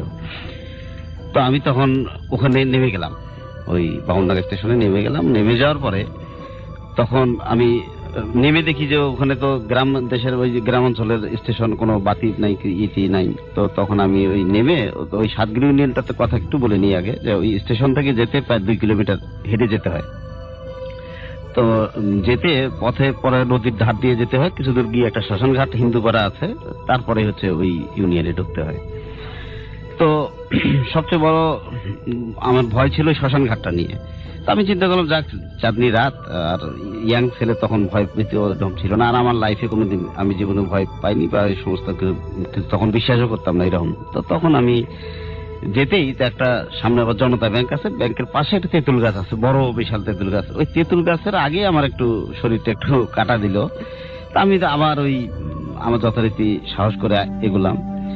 এগোতেই দেখি যে একটা চট পরা আর কি ছালা পরা মতো একটা লোক আমার সামনে এসে হঠাৎ লম্বা চোরা আমার সামনে এসে হাত বাড়িয়ে দিয়ে বলছে এই টাকাতে। চেহারা কেমন ছিল? চেহারা বেশ কালো মতো, বেশ লম্বা চোরা, মোটামুটি এটি ছিল। গায়ে চট ছাড়া কিছু ছিল না, মানে উপরে একটা চট এইরকম মানে যে ইয়ার মতো পড়ছে, আর নিচেরটা ওই চট পরা ইয়েটা ছিল। তো আমাকে এসে বললো যে এই টাকাতে। আমি বললাম আমি ছাত্র মানুষ, এইরকম ভয়ভীতি, মানে আমি বাড়িতে না যে এরকম কষ্টের মধ্যে আছি, আমি খাইতে ইন্টারনি, আমি খুব খারাপ অবস্থা, আমার যা পাস দে। তখন আমি ওই 2-1টা যা ছিল দিলাম। তো দিলে পরে বললো যা, তো কই যাবি যা। তা আমি তখন ডান বাম তাকাচ্ছি বা আশেপাশে তাকাচ্ছি, কোনো লোকজন নেই। রাত তখন প্রায় 12টা 1টার মতো, কোনো লোকজন নেই। তা আমি পিছনে আমি কৌতূহল বশত তাকালাম না যে লোকটা কোন দিকে গেল, বা আমি মনে করলাম তেঁতুল গাছের বোধ হয়তো ওই মোচড় দিয়ে ওই পিছনে গিয়ে দাঁড়াইছে বা এই ধরনের কিছু একটা হবে। তো দেখলাম যে না, লোকটা নাই। আমি মনে করলাম হয়তো কোনো জায়গায় ঘুরে ঘুরে দিয়ে গেছে, তা আমি তার মতো করে চলে গেলাম, আমি আমার মতো। তো যখন আমি ওই রাস্তা দিয়ে কিছু দূর এগুলেই নদীর লাইনটা আর কি, রাস্তার নদীর ঘাট দিয়ে এগোতে হবে শ্মশান ঘাটের দিকে। তো সমস্যাটা হয়েছে যখন রাস্তাটা থেকে যখন আমি নামলাম, নামার পরে আমি যখন এগোচ্ছি, তা আমি খুব চিন্তা করতেছি যে একটু দোয়া সুরে পড়ে নেই, যে সামনে যেহেতু শ্মশান ঘাট পাবো। তো আমি কৌতূহল বশতই হঠাৎ করে দেখি আমার সাইড দিয়ে একটা লোক দ্রুত আমাকে পিছিয়ে ফেলে সে আগায় যাচ্ছে। আমি মনে করলাম এই তো সাথী পেয়ে গেছে। তো ওনাকে ডাকলাম যে ভাই একটু দাঁড়ান না, একসাথে যাই। আপনি কোন দিকে যাবেন? আমি তো সামনে যাব, আসেন একসাথে। তো আমি গোংরার একটা সাউন্ড, মানে মোটামুটি বুঝতে পারলাম সাউন্ডটা এইরকম যে কথা না বলে আমার পিছু পিছে আসো, মানে এইরকম আয়, পিছিয়ে পিছিয়ে আয়, মানে এইরকম আমি আমার মেমোরিতে বুঝতে পারলাম যে এইরকম ঘটনাটা কোথায় বললো উনি। তো আমি ওই সাহসেই আমি যত জোরে আগাই, আবার উনি আমার চেয়ে তত দূর, মানে একটা ডিস্টেন্স থেকেই যায়, যে 5-7 হাত এইরকম একটা ডিস্টেন্স থেকেই যাচ্ছে। আমি যত জোরে ওনাকে ধরার জন্য চেষ্টা করতেছি, উনি তত জোরে এগিয়ে যাচ্ছে। তো তখন আমি ওই যাতে যখন ওই শ্মশান ঘাটটার কাছে আসে, তো দেখলাম যে ওই লোকটা যখন আমার আসে, আমি তখন মনে করলাম আমার সাথে তো একজন লোকজন আছে, বাতাস টাতাস এইটি কিছুই ভয় পাচ্ছি না, আমি ডাইরেক্ট ওনার সাথে যাচ্ছি। তো যে ওই জায়গাটা পেরিয়ে হয়ে তারপর যখন আমি সামনে ওই সাতগিরি ইউনিয়নে ঢুকবো, ঠিক ওখানে একটা 3টা রাস্তা আছে। একটা রাস্তা আমরা যেটা যাচ্ছি এটা সোজা চলে গেল, আর মাঝখান দিয়ে বাম পাশে ক্রস করে আমার ওই নানার বাড়িতে, ওই বাড়িতে যেতে হবে। তো আমি যখন ওই লোকটা যখন গেল, তা আমি ওই 3 মাথা থেকে আমি যখন টার্ন নিব বাম পাশে, ওই লোকটা সোজা গিয়ে দেখি যে বাঁশের ঝাড়ের একটা মোটা ছোটখাটো একটা বাগান মতো আছে, তো দেখি ওই লোকটা ওই দিকে যাচ্ছে। তাই বললাম যে ওখানে তো কোনো বাড়ি টাড়ি নেই, ওখানে যাবে কেন? তো দেখি ওই জায়গায় যাওয়ার পরে আর লোকটা আমি কোনো খবরই পেলাম না। পরে আমি আস্তে করে বাম পাশে টার্ন নিয়ে চলে গেলাম আমার নানার বাড়িতে। আমার মামাকে নানাকে ওদেরকে ডাকে উঠাইলাম। ওরা বললো এত রাত্রে তুই কিভাবে আসলি, এত শ্মশান ঘাট, এত নদীর ঘাট, কিভাবে, কি ঘটনা? তখন আমি নানাকে বললাম যে না, আমি ভয়ও পাইনি, আবার অদ্ভুত একটা ঘটনা আমার কাছে কেন যেন মনে হলো, যে একটা লোক আমাকে একটা প্রথমত পাগল একটা তেঁতুলের গাছের নিচে আমার কাছ থেকে টাকা চাইলো, আমি টাকা দিলাম। এরপরে একটা লোক আমাকে এইভাবে আনলো, মানে আমি তার সাথে আসলাম, কিন্তু তার চেহারাও দেখলাম না, কথাও বললো না, পুরো রাস্তায় আমাকে গার্ড দিয়ে নিয়েছিল। বা আমি তাকে জিজ্ঞাসা করলাম ভাই কই যাবেন, খালি এইটুকুই বললো যে আমার পিছিয়ে যায়, কথা না বলিয়ে।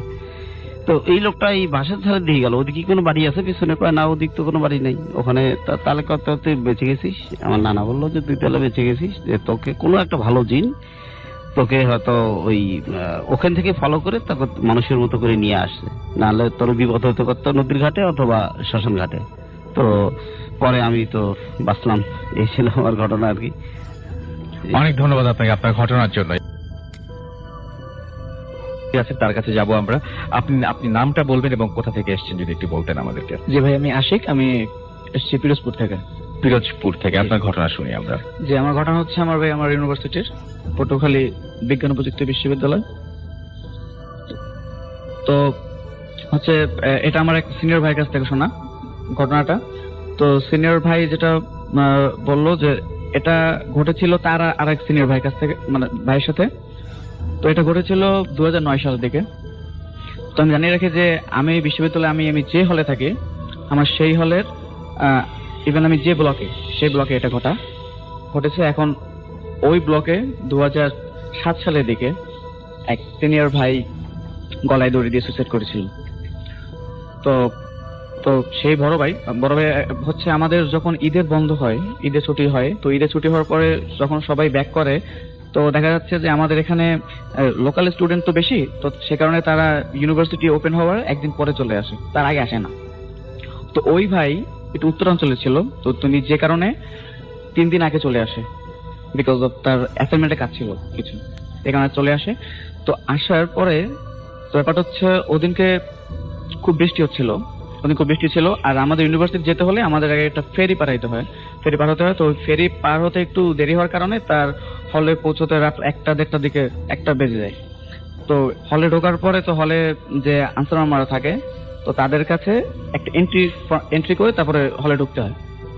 তো আনফরচুনেটলি সেদিনকে মামাকে দেখেন নাই, মানে পায় নাই, হয়তো বা কোথাও ছিল, খুঁজে পায় নাই। তো সে ওখান থেকে ওয়েট না করে সে তার রুমে চলে যায়। তো সে রুমে গিয়ে সে রুমের তালা খুলে সে তো রুমে ঢোকার পরে সব তার ব্যাগ রেখে তারপরে সে যখন তার আগে জানিয়ে রাখি যেহেতু হলে কেউ আসে নাই, তো আমাদের হলটা বলতে গেলে হলের সামনে লাইট গুলো ছিল, তো ওগুলো জ্বালানো ছিল, পুরো হল অন্ধকারে ছিল, তো একটু সিমসাম পরিবেশ ছিল। তো এর মধ্যে সে রুমে ঢুকে সে রুমে যখন লাইটটা অন করতে যাবে তখন দেখে যে লাইটটা অন হচ্ছে না।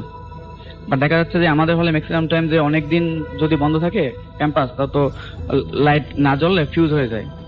তো সেই কারণে সে ব্যাপারটা স্বাভাবিকভাবে নিয়েছে যে ঠিক আছে লাইট জ্বলছে না, ভালো, কোনো সমস্যা নেই। তো সে বাথরুম থেকে ফ্রেশ হয়ে এসে সে যথারীতি তার রুমে ঘুম দিল, তার বেডে যে ঘুম দিল। তো এর কিছুক্ষণ পরে, আধা ঘন্টা বা 1 ঘন্টা পরে, তার খেয়াল নেই, সে যখন ঘুম থেকে উঠলো তখন দেখলো ফ্যান চলছে। বাট তখন একটা যেহেতু বৃষ্টি হচ্ছিল, খুব ঠান্ডা পরিবেশ ছিল, এই কারণে ফ্যান চালানোর কোনো মানে হয় না, সে ফ্যান চালাই নাই। বাট হঠাৎ করে দেখলো যে ফ্যান চলছে, কে চালালো? সামাও সে ফোনের টর্চ অন করে তারপরে যে দেখা যায় সুইচটা অন করা, তারপর সুইচ অফ করে তারপরে যখন সুইচটা অন অফ করলো তখন দেখলো যে রুমটা অস্বাভাবিক ঠান্ডা হওয়া শুরু করছে। বাট কেমন ঠান্ডা, যদি শীতকালে যেরকম রুম নর্মালি ঠান্ডা থাকে সেরকম, কিন্তু ওই সিজন ওরকম ঠান্ডা হওয়ার কথা না। হ্যাঁ বৃষ্টি হচ্ছিল বাট ওরকম ঠান্ডা কথা ছিল না। তো যাই হোক, সে ওখানে মানে কিছু কাঁথার কম্বল ছিল, সেটা গায়ে মুড়ি দিয়ে ঘুম দিছে। হ্যাঁ কিছুক্ষণ পরে আবার তার ঘুম ভাঙলো, সে একই ঘটনা, ফ্যান চলছে। এবারে কিছুটা সে ঘাবড়ে গেছে যে না, এবার তো তখন হয়তো আমি যদি ইন্টেনশনালি যদি অন করেও থাকি, এবার তো শিওর ছিল সে ফ্যান চালায় নাই, তো ফ্যান কিভাবে চললো, সে অনেকটাই ভয় পেয়ে গেছে। তো যাওয়ার পরে সে গিয়ে আবার গিয়ে যে ফ্যানটা অফ করে সে যখন বেডে আসলো, বেডে আসার সাথে সাথে সে দেখলো যে আমাদের হলের পিছন দিকে অনেকগুলো ল্যাম্পপোস্ট আছে। তো ওই আলোগুলো যেহেতু টপ ফ্লোর আমরা, তো ওই লেভেল উচ্চতা ছিল ল্যাম্পপোস্ট গুলো, তো আলোগুলো যখন পড়তো জানলা দিকে তখন ওই আলোটা দেয়ালে গিয়ে পড়তো, দেয়ালে রিফ্লেক্ট হতো। তো সেখানে সে দেখছে যে ফ্যানটা সাথে সাথে অন হয়ে গেছে, বাট দেয়ালে সে রিফ্লেক্ট দেখছে যে কেউ যদি গলায় দড়ি দিয়ে ঝুলে থাকে, তারপরে ফ্যান ঘুরলে ফ্যানের সাথে সাথে সেই একটা যে ডেড বডিটা সেটাও ঘুরছে। হ্যাঁ এটা ছায়া চলে, শ্যাডো। তো এটা দেখে সে পুরোপুরি শকড, এবং এ কারণে কি সে যে চিৎকার করবে, অনেক কিছু করবে, সেই সম্পূর্ণ এনার্জি সে মানে ওখান থেকে আর ছিল না, যে কাউকে ডাকবে মানে কি করবে। তো কিছুক্ষণ থাকার পরে চোখ অফ মানে বন্ধ করলো, তারপর আবার অন করছে যে ঠিক আছে হয়তো আমার হ্যালুসিনেশন হতে পারে। বাট কয়েকবার সে একই দৃশ্য দেখছে। তো এই কারণে শিওর হওয়ার পরে যে হ্যাঁ কিছুটা ঘটছে, খারাপ কিছুটা ঘটছে, যে এই কারণে সে যখন বেড থেকে নেমে দৌড় দিবে দরজার দিকে, তো দরজা সে তো অফ করেছিল, বাট দরজা তখন সে মানে ঠেলতে যাবে তখন দেখলো বাহির থেকে কেউ হয়তো লাগাই দিচ্ছে, ওটা খুলতেছে না দরজাটা। এই ঘটনা, এই জিনিসটা তার ওইখানে দরজা বন্ধ, তার উপরে ওখানে শ্যাডো, সে দেখে নিজেকে ঠিক রাখতে পারে, সেখানে সেন্সলেস হয়ে পড়ছে। তো পরের দিন সকালে যখন ঘুম ভাঙলো তখন দেখলো যে সে একটা ফ্রেন্ডের বেডে, 4-5 জন ফ্রেন্ড আছে। তখন যে বললো যে কি রে তোর কি হয়েছে গতকালকে রাতে, তোর ওখানে বেডের নিচে ওখানে তোকে দেখলাম সেন্সলেস অবস্থায়। তখন সে রাতে ঘটনাটা বললো। তো ঘটনা বললো, তখন বললো যে এরকম হচ্ছে। তখন বললো যে ঠিক আছে, বাট তুই ওই রুমে কি করছিলি, মানে সেই রুমটা যে রুমে ওই বড় ভাই সুইসাইড করেছিল, তো বললো তুই ওই রুমে কিভাবে গেলি? তারপর আমরা তো ওই রুমে পাইছি। বলো ওই রুমে মানে আমি তো আমার রুমে ছিলাম। না আমরা তোকে ওই রুমে পাইছি। তো সে তখন রুম থেকে বের হয়ে তখন দেখতে গেল যে তার রুমের অবস্থা। তখন সে তার রুমে গিয়ে দেখলো যে না, তার রুম তালা দেয়া। সে ওই রুম থেকে বের হয়ে তারপর গেল ওই রুম খোলা আছে, মানে যে রুমটা ঘটনা করছে। তো তারপরে তার রাতে মনে আছে যে সে যখন দরজা খুলে রুমে ঢুকছে তখন সে তালা চাবিটা টেবিলে রেখেছিল। তো সেই হিসেবে তখন ওখানে থাকার কথা। তো সে ব্যাপারটা হচ্ছে সে যখন তার ওই রুমে গেল যে রুমে ঘটনা করছে বড় ভাইয়ের, সেখানে গিয়ে দেখলো যে তালা নেই, ইভেন চাবিটা তার ওয়ালেটের ধরে রাখা। তখন ওই রুমে যারা মেম্বার ছিল স্টুডেন্ট, তারা আসে নাই। তো তাদেরকে ফোন করে তখন বলছিল যে তোরা কি এরকম কি রুমের তালা খোলা রেখে গিয়েছিলি, মানে রুম কি এরকম ওপেন রেখে গিয়েছিলি?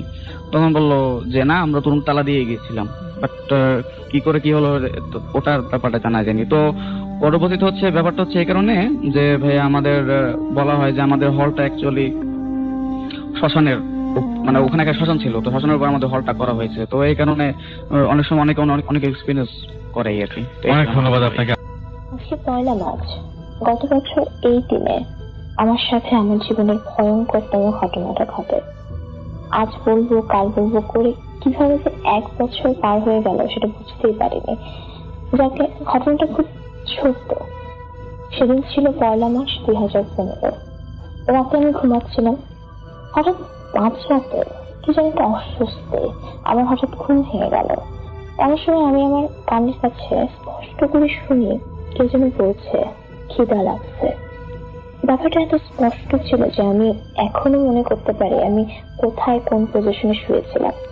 স্বাভাবিকভাবে যেহেতু আমি ভীতু নই, তাই আমি ভাবলাম নিশ্চয়ই এটা কোনো অডিটরি হ্যালুসিনেশনের জন্য বুঝে আমার ঘুম ভেঙেছে।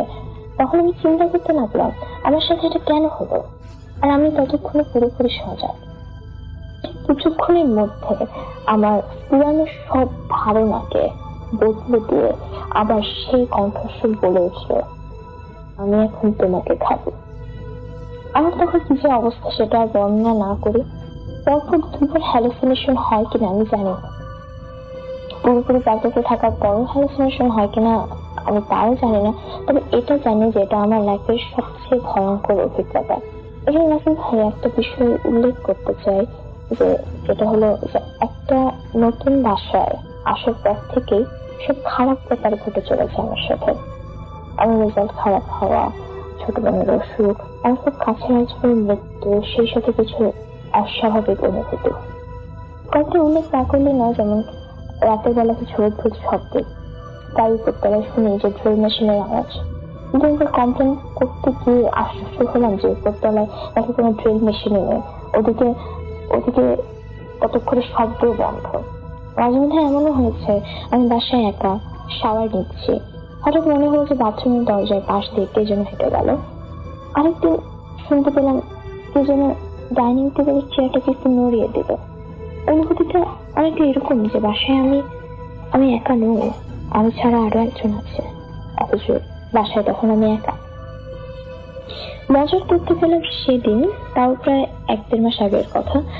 আমার ছোট বোন আর মা ছাদে ইভিনিং ওয়াকে গেল। এমন সময় ওদের সাথে দেখা হলো আমাদের উপর ফ্লোরের আমার 6 বছরের জুনিয়রের সাথে। ও এবার এসএসসি পরীক্ষা দেবে। তো এখানে একটা কথা বলে রাখি, আমাদের ফ্ল্যাটটা 8 তলায়, তার উপর 9 তলা ওরা থাকে, এবং এর ঠিক ইমিডিয়েট উপরের ছাদ, আর আশেপাশের বিল্ডিং গুলো সব ছোট ছোট। যাই হোক, তো মেয়েটি একটা অদ্ভুত তথ্য শেয়ার করলো আমার ছোট বোনের সাথে। ও বললো, জানো আমাদের পাশে না জিম আছে।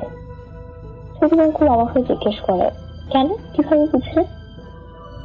সে এটা বললো যে সেটার সারাংশ মোটামুটি এরকম যে উপরের 4টা ফ্লোরে নাকি মাঝরাতে রাতের বেলা প্রায় শব্দ শুনতে পায়। তো একদিন ওর বাবা সাহস করে দেখতে গিয়েছিল, শব্দ শুনে ভালো যদি কোনো চোর টোর থাকে। আশ্চর্যের ব্যাপার হলো যে ছাদের দরজা খোলার আগ পর্যন্ত আমরা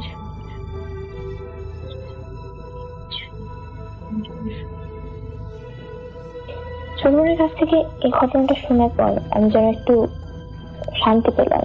অন্তত এটা ভেবে যে কেবল আমিও ভাবছি না যে আমাদের এই বাসার সমস্যা আছে, উপরে 4টা ফ্ল্যাটও সমান সাফারে। এটা ছোট্ট ঘটনা বলতে গিয়ে অনেক ঘটনা বলে ফেললাম, তবে কেন জানি মনে হচ্ছে ঘটনাগুলো ইন্টারকানেক্টেড, তাই শেয়ার না করলে পারলাম না। সবাইকে ধৈর্য ধরে শোনার জন্য ধন্যবাদ। আপনারা সবাই ভালো থাকবেন। Good night. আমাদের নতুন যে অতিথি তাহমিদ রহমান, আমরা তার সাথে একটু পরিচিত হয়ে আসি। তাহমিদ, আপনি কোথা থেকে এসেছেন? হ্যালো লিসেনার, আমি তাহমিদ রহমান সিট, বরিশালের। আচ্ছা, আমরা যে ছবিটা দিয়েছি ফেসবুকে, একটা ছবি, যে ছবিটা হচ্ছে একটা হন্টেড হাউসে, সেই ছবিটা মূলত আপনার ক্যামেরায় তোলা, রাইট? জি। এবং আপনি তুলেছেন। এই বাসাটার ঘটনা একটু বলেন তো আমাকে। কোথায় আছে বাসাটার? বরিশালের বলতে হবে না? এটা একদম বরিশালের ভিতরেই একটা বাসা। জি। প্রপার শহরের ভিতরে। বাসাটা হচ্ছে গিয়ে ওই পুরোনো দিনের, অনেক মানে আগের দিনে রাজা বাচ্চারা যেরকম বাসায় থাকতো ওই ক্যাটাগরি একটা বাসা। ভিতর থেকে সিঁড়ি, অনেক বড় বড় রুম, কিন্তু বহুদিন ধরে বাসাটা কেউ থাকে না। তো সেই জন্য ভিতরের রুমগুলো অনেক স্যাঁতসেঁতে টাইপের ছিল। তো আমার এক বন্ধুর দুলাভাই, আবির আমার একটা বন্ধুর দুলাভাই, সে বাসাটা কিনছিল। কেনার পরে আমরা ফ্রেন্ডরা একটা বাসার দরকার পরে আমরা প্রজেক্টে কাজ পাইছিলাম। তো কাজে রাতে একটা বাসার দরকার পরে তো ফ্রেন্ড আমরা ওই বাসাটা উঠি। তো বাসাটা সামনের দিকে নিচতলায় একটা রুম আমরা নেই। তো এই রুম নিয়ে থাকা শুরু করি, আমরা 4-5 জন ফ্রেন্ড থাকতাম। তো এই কাহিনী ঘটনা শুরু হয় বাসায় থাকার কিছুদিন পর থেকে। আমরা বাসায় নিচতলায় থাকতাম, আমরা ভিতরের দিকে কখনো যেতাম না। তো ভিতরের দিকে সিঁড়িতে আমরা প্রায় শব্দ শুনতাম, মানুষের হাঁটাহাঁটির শব্দ, তারপর অনেক সময় একটা মহিলার কান্না শব্দ বেশি শুনতাম আমরা। আমরা যখন রাতে ঘুমাতাম তখন আমাদের একদম উপরের ফ্লোরে আমরা শুনতাম যে হাঁটাহাঁটি চলতেছে, দৌড়াদৌড়ি করতেছে, মানে আজব আজব শব্দ শুনতাম। প্রথম দিন আমরা বুঝতে পারিনি, প্রথম দিনে আমরা সবাই মিলে যাই, যে তখন ওখানে সব চেক করি লাইট নিয়ে, কিন্তু কেউ ছিল না ওখানে। আর ওখানে যাওয়ার কোনো রাস্তাও নেই, কারণ ওখানে যদি কারো যেতে হয় তাহলে আমাদের রুম হয়ে যেতে হবে, কারণ দরজা ছিল একটা, আর আমরা একদম সামনের রুমেই থাকতাম। তো ওইখানে আর কারো যাওয়ার প্রশ্ন আসে না। তো প্রথম দিনে আমরা ব্যাপারটা বেশি নেই, তো আমরা নিচে আবার নর্মাল লাইফ লিড করতে থাকি। তো হঠাৎ একদিন আমাদের একটা ফ্রেন্ড আসে। তো ফ্রেন্ড রাতের বেলা রুমের ভিতরে যায়, মানে ভিতরে ওই বাড়ির ভিতরে ঢোকার পরে আইসা বলতেছে যে তোরা কি বুয়া রাখছো? আমরা বলতাম তো না, বুয়া নাই। তো আমি তো ভিতরে একটা মহিলারে দেখলাম, যে সাদা একটা কাপড় পরা, সেই ভিতরে কিছু একটা কাজ করতেছে। আমরা বললাম কই? আমরা প্রথমে মনে করছিলাম যে ভিতর থেকে কেউ হয়তো আসছে, পিছন থেকে কোনো হয়তো ঢুকছে কেউ, কিন্তু ভিতরে ঢুকে আমরা এরকম কোনো দরজাও নাই, কেউ নাই, আমরা কিছু দেখলাম না। তো আমরা চলে এসে আমরা বলছি কি সব ভুলভাল দেখছো, এরকম ছিল। কিন্তু আমরা মানে ফিল করতে পারি যে এখানে আমরা ছাড়াও আমাদের সাথে অন্য কেউ আছে। আচ্ছা। তো একদিন আমার একটা ফ্রেন্ড, সে বাথরুমে গেল, রাতের বেলা ছিল এটা, দিনের বেলা আমাদের সমস্যা কখনো হইতো না, আমাদের সব সমস্যা শুরু হইতো রাতের পর। তো ফ্রেন্ড রাতে গেল। তো একটা মজার জিনিস হচ্ছে ওই বাসায় কোনো লাইট থাকতো না, মানে আমরা লাইট লাগাতাম ভিতরের রুমগুলায়, আমাদের রুম বাদে আমরা ভিতরের রুমে যত লাইট লাগাতাম, বাল্ব লাগাতাম, 2 দিন পর হয়তো বাল্ব ফিউজ হয়ে যেত। আচ্ছা। আমরা নিচতলায় বাল্ব ইউজ করতাম, দোতলায় আমরা কখনো যেতাম না, কারণ দোতলা সম্পর্কে আমাদের একটা ধারণা ছিল। তো নিচতলায় আমরা লাইট লাগাতাম, 2 দিন পর লাইট বন্ধ হয়ে যেত, এরকম চলতেছিল। তো আমার ফ্রেন্ডরা যেদিন বাথরুমে যায়, তো ও বাথরুমের ভিতরে গোসল করতেছিল, হঠাৎ করে ওর বাথরুমের লাইটটা মানে হয়ে যায়, ফিউজ হয়ে যায়। তো মানে ফিউজ হওয়ার সাথে সাথে ও ফিল করে, ও চিৎকার দিয়ে বের হয়ে আসে বাথরুম থেকে। তা আমরা জিজ্ঞাসা করি যে কি হয়েছে, তো চিৎকার দিলি কেন? তো বললো যে আমি বাথরুমের ভিতরে যখন লাইটটা বন্ধ হয়ে যায় তখন আমি ফিল করি যে আমার সামনেই কোনো বুড়ো কোনো লোক শ্বাসের সমস্যা হলে যেরকম আওয়াজ করে, একদম আমার সামনে কেউ একজন আওয়াজ করতেছে। আর এটা একদম আমি মানে পুরো বিলিভ করি যে আমার সামনে কেউ একজন ছিল, সেই জন্য আমি চিৎকার দিয়ে বের হয়ে যাই। কিন্তু ওই সময় আমাদের বাসায় কোনো কারেন্ট যায় না, জাস্ট ওর বাথরুমের লাইটটি বন্ধ হয়ে গেল। এর কিছুদিন পরের ঘটনা, আমি আমার ভিতরের রুমেই গেছিলাম একটা কাজে। তো আমি যখন ফিরে আসতেছি তখন আমি রুমে ঢুকবো তার আগেই দরজার কাছে কেউ একজন আমার পিছন থেকে চুলগুলো জোরে শক্ত করে টেনে ধরলো। আমি প্রথমে বুঝতে পারিনি যে এটা কি, মানে সে এত জোরে শক্ত করে ধরছে যে মানে আমি আমার কথা বলতে আমি ভয়ে মানে সব হয়ে গেছে। তো আমি অনেকক্ষণ ইটি করার পর কিন্তু সে আমাকে এটা ছাড়তেছে না। তারপর আমি জোরে চিৎকার দিই, আমার সব বন্ধুরা আসে এবং এসে আমাকে দেখে যে আমি দাঁড়িয়ে রয়েছি। সে আমাকে নিয়ে যায়, এসে বলে কি হয়েছে? আমি বলছি যে আমার পিছন থেকে কেউ একজন চুল টাইনা ধরছে, কিন্তু আসলে কিছু ছিল না। তো এই ঘটনার পর থেকে আমরা সবাই মানে খুব বেশি মাত্রায় ভয় পেয়ে যাই, আমরা বাসা ছাড়ার প্ল্যান করি। তো আমাদের যে ফ্রেন্ডের দুলাভাই ছিল, সে একদিন আমাদের ঘটনা শুনে আসে, সে সাথে একজন মহিলাকে নিয়ে আসে, ওঝা টাইপের। সে আইসা আমাদের বাসাটা ঘুরে, পুরো সন্ধ্যার দিকে আসে, আইসা পুরো বাসাটা ঘুরে, দোতলায় যায় না, সে নিচতলায় থাকে। সে তার মুখের চেহারা দেখে বুঝছিলাম যে কোনো সমস্যা আছে। তো সে আইসা আমাদের বলতেছে যে আপনারা যত তাড়াতাড়ি সম্ভব আপনার বাসাটা ছাইড়ে দেন। আমরা বললাম কেন?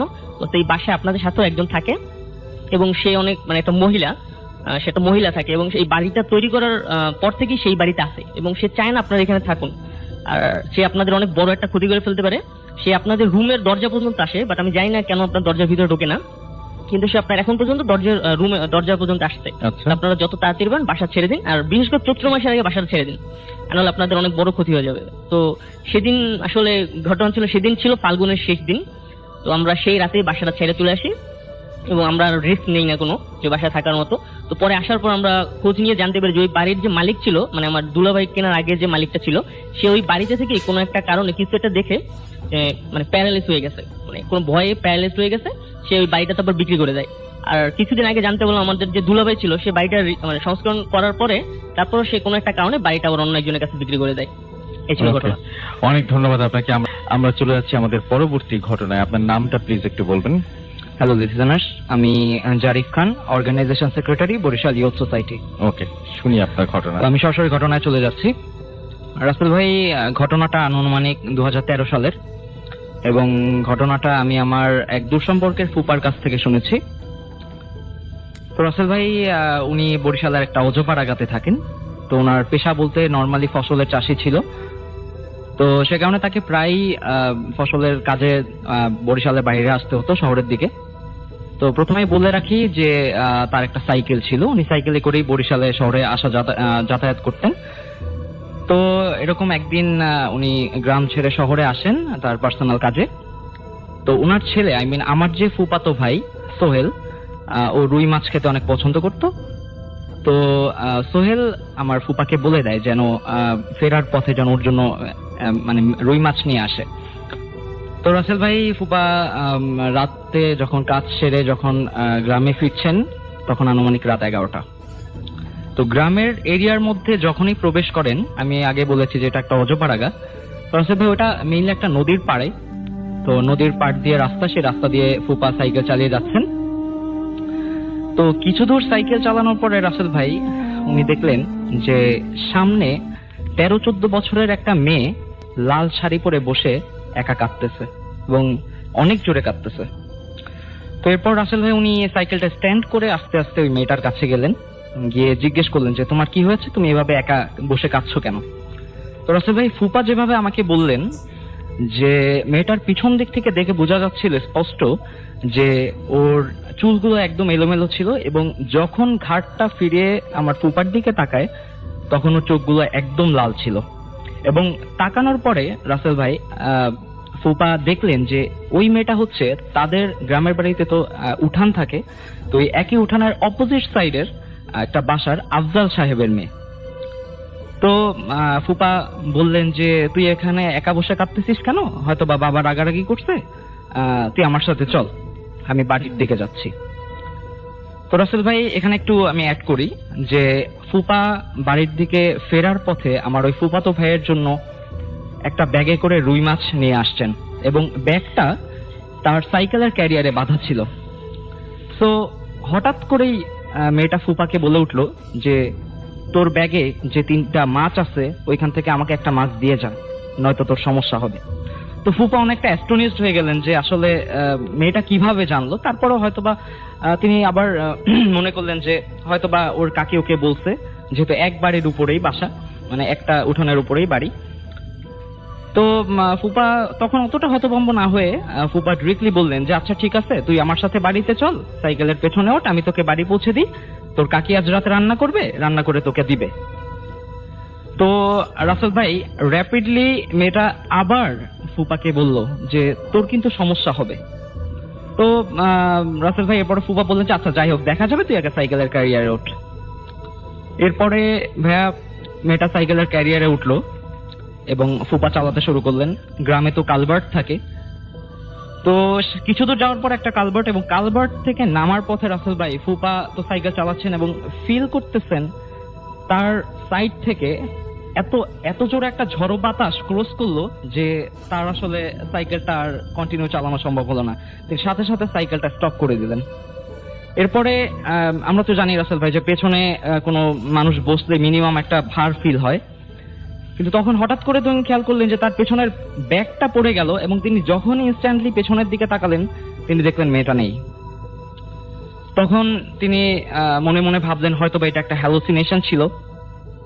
তো রাসেল ভাই একটু মানে নিজে পার্সোনালি ভয়ও পেয়ে যান। এরপরে তিনি বুঝলেন ব্যাপারটা, যেহেতু তিনি গ্রামে থাকেন। এরপরে মাছের ব্যাগটা আবার তিনি ক্যারিয়ার সাথে বেঁধে তিনি তাড়াহুড়ো করে বাড়ির দিকে রওনা হন। রাসেল ভাই আমাদের যে গ্রামের বাড়িগুলো আছে ম্যাক্সিমামই দেখা যায় যে বাড়ির মাঝখানে একটা উঠোন থাকে এবং উঠোনে ঢোকার আগে যেটাকে আমরা দরজা বলি কিছু দূর হেঁটে যেতে হয়।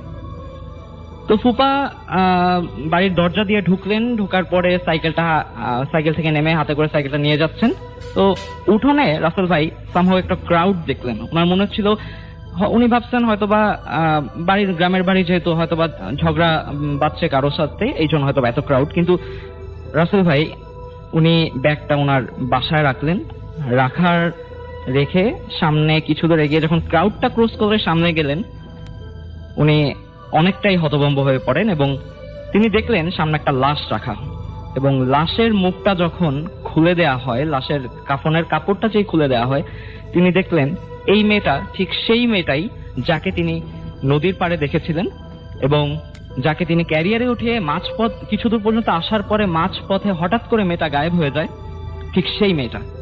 এবং তিনি ওখানে গিয়ে শুনতে পান যে ওই মেয়েটা যে আফজাল সাহেবের মেয়ে, সে আফজাল সাহেবের মেয়ে এর আগেও বদজিন যেটাকে আমরা বলি ঠিক ওইভাবে বদজিন দ্বারা পজেসড ছিল। এবং ওই দিন দুপুর বেলা যখন আমার ফুপা বাড়িটা লেফট করেন, তখন ওই দিন দুপুর বেলা সে ওইখানে তাদের ওখানে একটা তেঁতুল গাছ ছিল, তো তেঁতুল গাছ সে উঠে তেঁতুল গাছ থেকে পড়ে গিয়ে তার স্পট ডেড হয় এবং তার ব্রেইনে অনেক ব্লাড যায় ব্রেইন থেকে। তো এটা দেখে ফুপা অনেকটাই হতভম্ব হয়ে যান এবং হতভম্ব হয়ে যাওয়ার পরে তারপরে তিনি বাসায় যান। বাসায় যাওয়ার পরে ফুপিকে মাছের ব্যাগটা দেন। মাছের ব্যাগটা দেওয়ার পরে রাসেল ভাই ফুপি ব্যাগটা খুলেন এবং ব্যাগ খুলে মাত্র 2টা মাছ বের করেন, কিন্তু ফুপার স্পষ্ট মনে আছে যে তিনি ব্যাগের মধ্যে 3টা রুই মাছ এনেছিলেন। কিন্তু হঠাৎ করে ওটা দেখার পরে ফুপা আর কিছু বলেন নাই। ফুপা ডিরেক্টলি বলেন যে আমি তো 3টা মাছ এনেছিলাম, তাহলে আর একটা মাছ কোথায় গেল? তো ফুপি বললেন না, আমি ব্যাগের মধ্যে 2টা মাছই পেয়েছি। এরপর রাসেল ভাই ওটা নিয়ে আর কথা না বাড়িয়ে সরাসরি তিনি রান্না করলেন। আমার ফুপি রান্না বান্না করার পরে এরপরে আমার যে ফুফাতো ভাই ও খাওয়া দাওয়া করলো। খাওয়া দাওয়া করার পরে আনুমানিক 1-1.5 ঘন্টা পরে ওর হঠাৎ করে পেটটা ফুলে ওঠে এবং পেট ফুলে ওঠার কারণে ও এমন একটা সিচুয়েশন হয় যে ওকে পরবর্তীতে হসপিটালে নিয়ে অ্যাডমিট করা হয়। এবং রাসেল ভাই একটা দুঃখজনক ঘটনা যে তার ঠিক 2 দিন পরেই আমার ফুফাতো ভাই মারা যায়। এবং তার যখন মিলাদ হয়, মিলাদে আমি গিয়েছিলাম, সেই মিলাদের 3য় দিনে ফজরের ঠিক আগে আমার ফুপিকে স্বপ্ন দেখানো হয় যে তোর জামাইয়ের কাছে আমি একটা মাছ চাইছিলাম, ও যদি ওই দিন স্বেচ্ছায় মাছটা দিয়ে দিত তাহলে তোর আজকে এই দিন দেখা লাগতো না। এবং এই মেয়েটা ঠিক ওই মেয়েটাই ছিল যাকে ফুপা ক্যারিয়ার করে নিয়ে আসছেন এবং তাদের বাড়ির উঠোনের যে মেয়েটা পজেসড হয়ে মারা গেছে ঠিক ওই মেয়েটাই। এই ছিল আমার ঘটনা। অনেক ধন্যবাদ আপনাকে। আমরা চলে যাবো এখন দ্বীপের কাছে। দ্বীপ, আপনার বাসা তো বরিশালে, রাইট? হ্যাঁ। বরিশালের কোথায়? আমার বাসা সোবান মেহেরপুর। ওকে, শুনি আমরা আপনার ঘটনা। হ্যাঁ, হ্যালো লিসনার্স, আমি দীপ। আমি বরিশাল বিএম কলেজে অনার্স 2nd ইয়ারে ম্যানেজমেন্ট ডিপার্টমেন্টে পড়ছি। আমার ঘটনায় চলে যাই। ঘটনাটি গত বছর আমার আগস্ট মাসে ঘটে যায়। আমি আমার ফ্রেন্ড ঢাকা ছাড়ার উদ্দেশ্যে লঞ্চে উঠি। তো লঞ্চে আমাদের ফার্স্ট প্ল্যান ছিল আমরা কেবিনে উঠবো না, নর্মালি যাব। তো অনেক ঝামেলা হইতেছিল আমাদের যাওয়ার সময়। তো আমরা কেবিন নেই। তো লঞ্চের যে বয় থাকে ওনার কাছে কেবিন চাওয়া হয়। তো উনি আমাদের বললো যে একটা কেবিন আছে, বাট উনি দিতে চাইতেছিল না, একটু হেজিটেট ফিল করতেছিল। তো অনেক জোরাজোরি ওনার কাছ থেকে আমরা কেবিনটা নিই। তো রাতে যত তাড়াতাড়ি আমরা খাওয়া দাওয়ার পর ঘুমিয়ে পড়ি। 2টা নাগাদ আমার ঘুম ভেঙে যায়। উঠে থেকে আমার ফ্রেন্ডটা নাই। তো আমি ভাবলাম কোথায় গেল, বের হয়ে দেখলাম ছাদে খুঁজতে গেলাম। তো ছাদে খুঁজতে গিয়ে দেখলাম ও ছাদে একটা কিনারে দাঁড়িয়ে রয়েছে। তো আমি জিজ্ঞেস করলাম কি এখানে দাঁড়িয়ে রয়েছিস, রুমে চলে, অনেক ঠান্ডা। তো আমার কোনো কথা সাড়া দিল না। তো আমি ওর হাত ধরে টান দিয়ে ওর নিয়ে আসতেছিলাম। তো কিছু দূর যাওয়ার পর কিছু ডিস্টেন্স অতিক্রম করার পর আমি ব্যাক করলাম। ব্যাক করে দেখলাম যে আমার ফ্রেন্ডটা ওখানে ছিল না। আমি শকড হয়ে গেলাম অনেক, যে আমি বুঝলাম যে প্যারানরমাল কিছু একটা ঘুরতেছে এখানে। ভয় পেয়ে গেলাম। তো নামতে পারতেছিলাম না, হাত পা অনেক কাঁপাকাঁপি করতেছিল আমার। অনেক কষ্টে আমি নামলাম সিঁড়ি থেকে। আমার কেবিনটা একটু ডিস্টেন্সে এসে আমি অকনসিয়াসলেস হয়ে পড়ে যাই। তো সকালে যখন উঠলাম দেখলাম 9টা নাগাদ আমার ঘুম ভাঙলো। তো ওই দেখলাম আমার 4-5 লোক আছে, আমার ফ্রেন্ডও আছে। জিজ্ঞেস করলো কি হয়েছে, আমি কিছু বললাম না, জাস্ট হয়ে গেছিলাম। তো তখন যখন আমরা বের হয়ে যাবো তখন কেবিন বয় আসলো যে টাকাটা নিতে। তো টাকাটা নেওয়ার সময় আমি জিজ্ঞেস করলাম যে এখানে আপনি রুমটা দিতে চাইতেছিলেন না কেন, কি হয়েছিল? অনেক জোরাজোর করে বলতেছিল যে 2-3 মাস আগে একটা ছেলে এখানে রুমে মারা যায়, তো সেই হতে এই রুমে এরকম প্রবলেম হইতেছিল, সবাই এরকম কমপ্লেন করে, এই জন্য আমরা রুমটা দিতে চাইতেছিলাম না। তো রাসেল ভাই, এটা ছিল আমার ঘটনা। অনেক ধন্যবাদ আপনাকে। আমরা চলে যাব রাব্বির কাছে, আমাদের শেষ আজকের অতিথি, এবং রাব্বির কাছে আমরা ঘটনা শুনবো। আপনি কোথায় থাকেন? বরিশাল দক্ষিণ আলেকান্দা। ওকে, শুনি আপনার ঘটনা। আমার যে ঘটনাটা এটা আমার ফ্রেন্ডের সাথে ঘটছে। ওর বাসা বরিশাল সদর রোডের কাছেই। তো ওর সাথে যে ঘটনাটা ঘটে তার আগে আমি ওর বাসার একটা বর্ণনা দেই। ওর বাসার 1 রুম সাথে একটা অ্যাটাচ বাথরুম। তো ওর সাথে যে ঘটনাটা ঘটে, ও একা থাকে। তো ও রাতে ঘুমানোর সময় খাওয়া দাওয়া শেষ করে ঘুমাইতে যায়। তো ঘুমানোর এক পর্যায়ে মাঝরাতে ওর ঘুম ভেঙে যায়। তো ঘুম ভেঙে যাওয়ার পরে ও চোখ খুলে দেখে যে ওর রুমের দরজার কাছ থেকে ওর রুমের বাথরুমের দরজার দিকে কালো একটা ছায়া হেঁটে মানে হেঁটে হেঁটে না মানে ভেসে ভেসে যাচ্ছে বাথরুমের দিকে। তো এটা দেখে অনেক ভয় পায়। ভয় পাওয়ার পরে ও নিজেকে মানে বুঝায় যে আসলে এটা আমার হ্যালোসিনেশন বা অন্য কিছু, এটা বুঝে ও নিজেকে শান্ত রাখে। তো যায় এইভাবে কিছুদিন যাওয়ার পরে ও আবার একদিন এইরকম ভাবে সেম জিনিসটাই রাতে দেখে যে ওর সাথে এইটা ঘটতেছে, যে ওর রুমের দরজার কাছ থেকে বাথরুমের দিকে একটা কালো ছায়া উড়ে উড়ে যাচ্ছে। তো এইবার ও এটাকে পাত্তা দেয় না। তারপরে কিছুদিন পরে আবার যেটা দেখে যে ওর সেম মাঝরাতে ওর ঘুম ভেঙে যায়। ঘুম ভেঙে যাওয়ার পরে ও এবার দেখে যে সরি আমি একটা জিনিস মিস করছি, যে ও একটা ডাকের শব্দ ওর ঘুম ভাঙে। ডাকের শব্দটা ছিল এরকম যে ওর নাম ধরে ডাকতেছে, যে প্রীতম প্রীতম প্রীতম, এরকম ভাবে ডাকার মানে খুব স্লো ভাবে ডাকতেছিল। এই ডাকের শব্দ ওর ঘুম ভেঙে যায়। তো ঘুম ভেঙে যাওয়ার পরে ও চোখ খুলে দেখে যে ওর সিলিং এ ঠিক ওর উপরে ওর দিকে তাকিয়ে জিনিসটা মানে যেই ছায়াটা ও দেখতো ওইটা ওর দিকে তাকিয়ে আছে। তো এটা দেখার পর ও প্রচন্ড রকম ভয় পায়। ও দোয়া কালাম পড়া শুরু করে, বাট তারপরও কিছু হয় না। ছায়াটা স্টিল ওইভাবেই ছিল। কিছুক্ষণ পর দেখে যে ছায়াটা আস্তে আস্তে ওর বুকের দিকে আসতেছে। তো শেষ পর্যায়ে ছায়াটা ওর বুকের উপরে এসে প্রচন্ড রকম ওর চাপ প্রয়োগ করার এক পর্যায়ে ও আর সহ্য করতে পারে না। তো ওর যত রকম দোয়া কালাম যা পারতো আয়াতুল কুরসি সব পড়ে। তো এক পর্যায়ে ও চোখ বন্ধ করে দেয় এবং ওই ছায়াটা ওর বুকের উপর থেকে সরে যায়। সরে যাওয়ার পর পরের দিন সকালে ওর যখন ঘুম ভাঙে ও দেখতে পায় যে ওর বুক প্রচন্ড রকম ফুলে আছে এবং যে জায়গায় চাপ দিয়েছিল ওই জায়গাটা লাল হয়ে আছে। তো ভাই এটাই ছিল আমার ঘটনা। অনেক ধন্যবাদ আপনাকে। ডিয়ার লিসেনার, আজকের এই ইমেল এপিসোডটি এই পর্যন্ত। আর আজকের এই ইমেল এপিসোডটি আশা করি আপনাদের অনেক ভালো লেগেছে। যদি এরকম নতুন নতুন ইমেল এপিসোড সবার আগে দেখতে চান বা শুনতে চান, তাহলে অবশ্যই চ্যানেলটি সাবস্ক্রাইব করে আমাদের পাশেই থাকবেন। তাহলে আপনারা অবশ্যই এরকম নতুন নতুন ইমেল এপিসোডগুলো সবার আগে শুনতে পারবেন। তো আজকের মতন এই পর্যন্ত। সবাই ভালো থাকবেন, সুস্থ থাকবেন। ধন্যবাদ।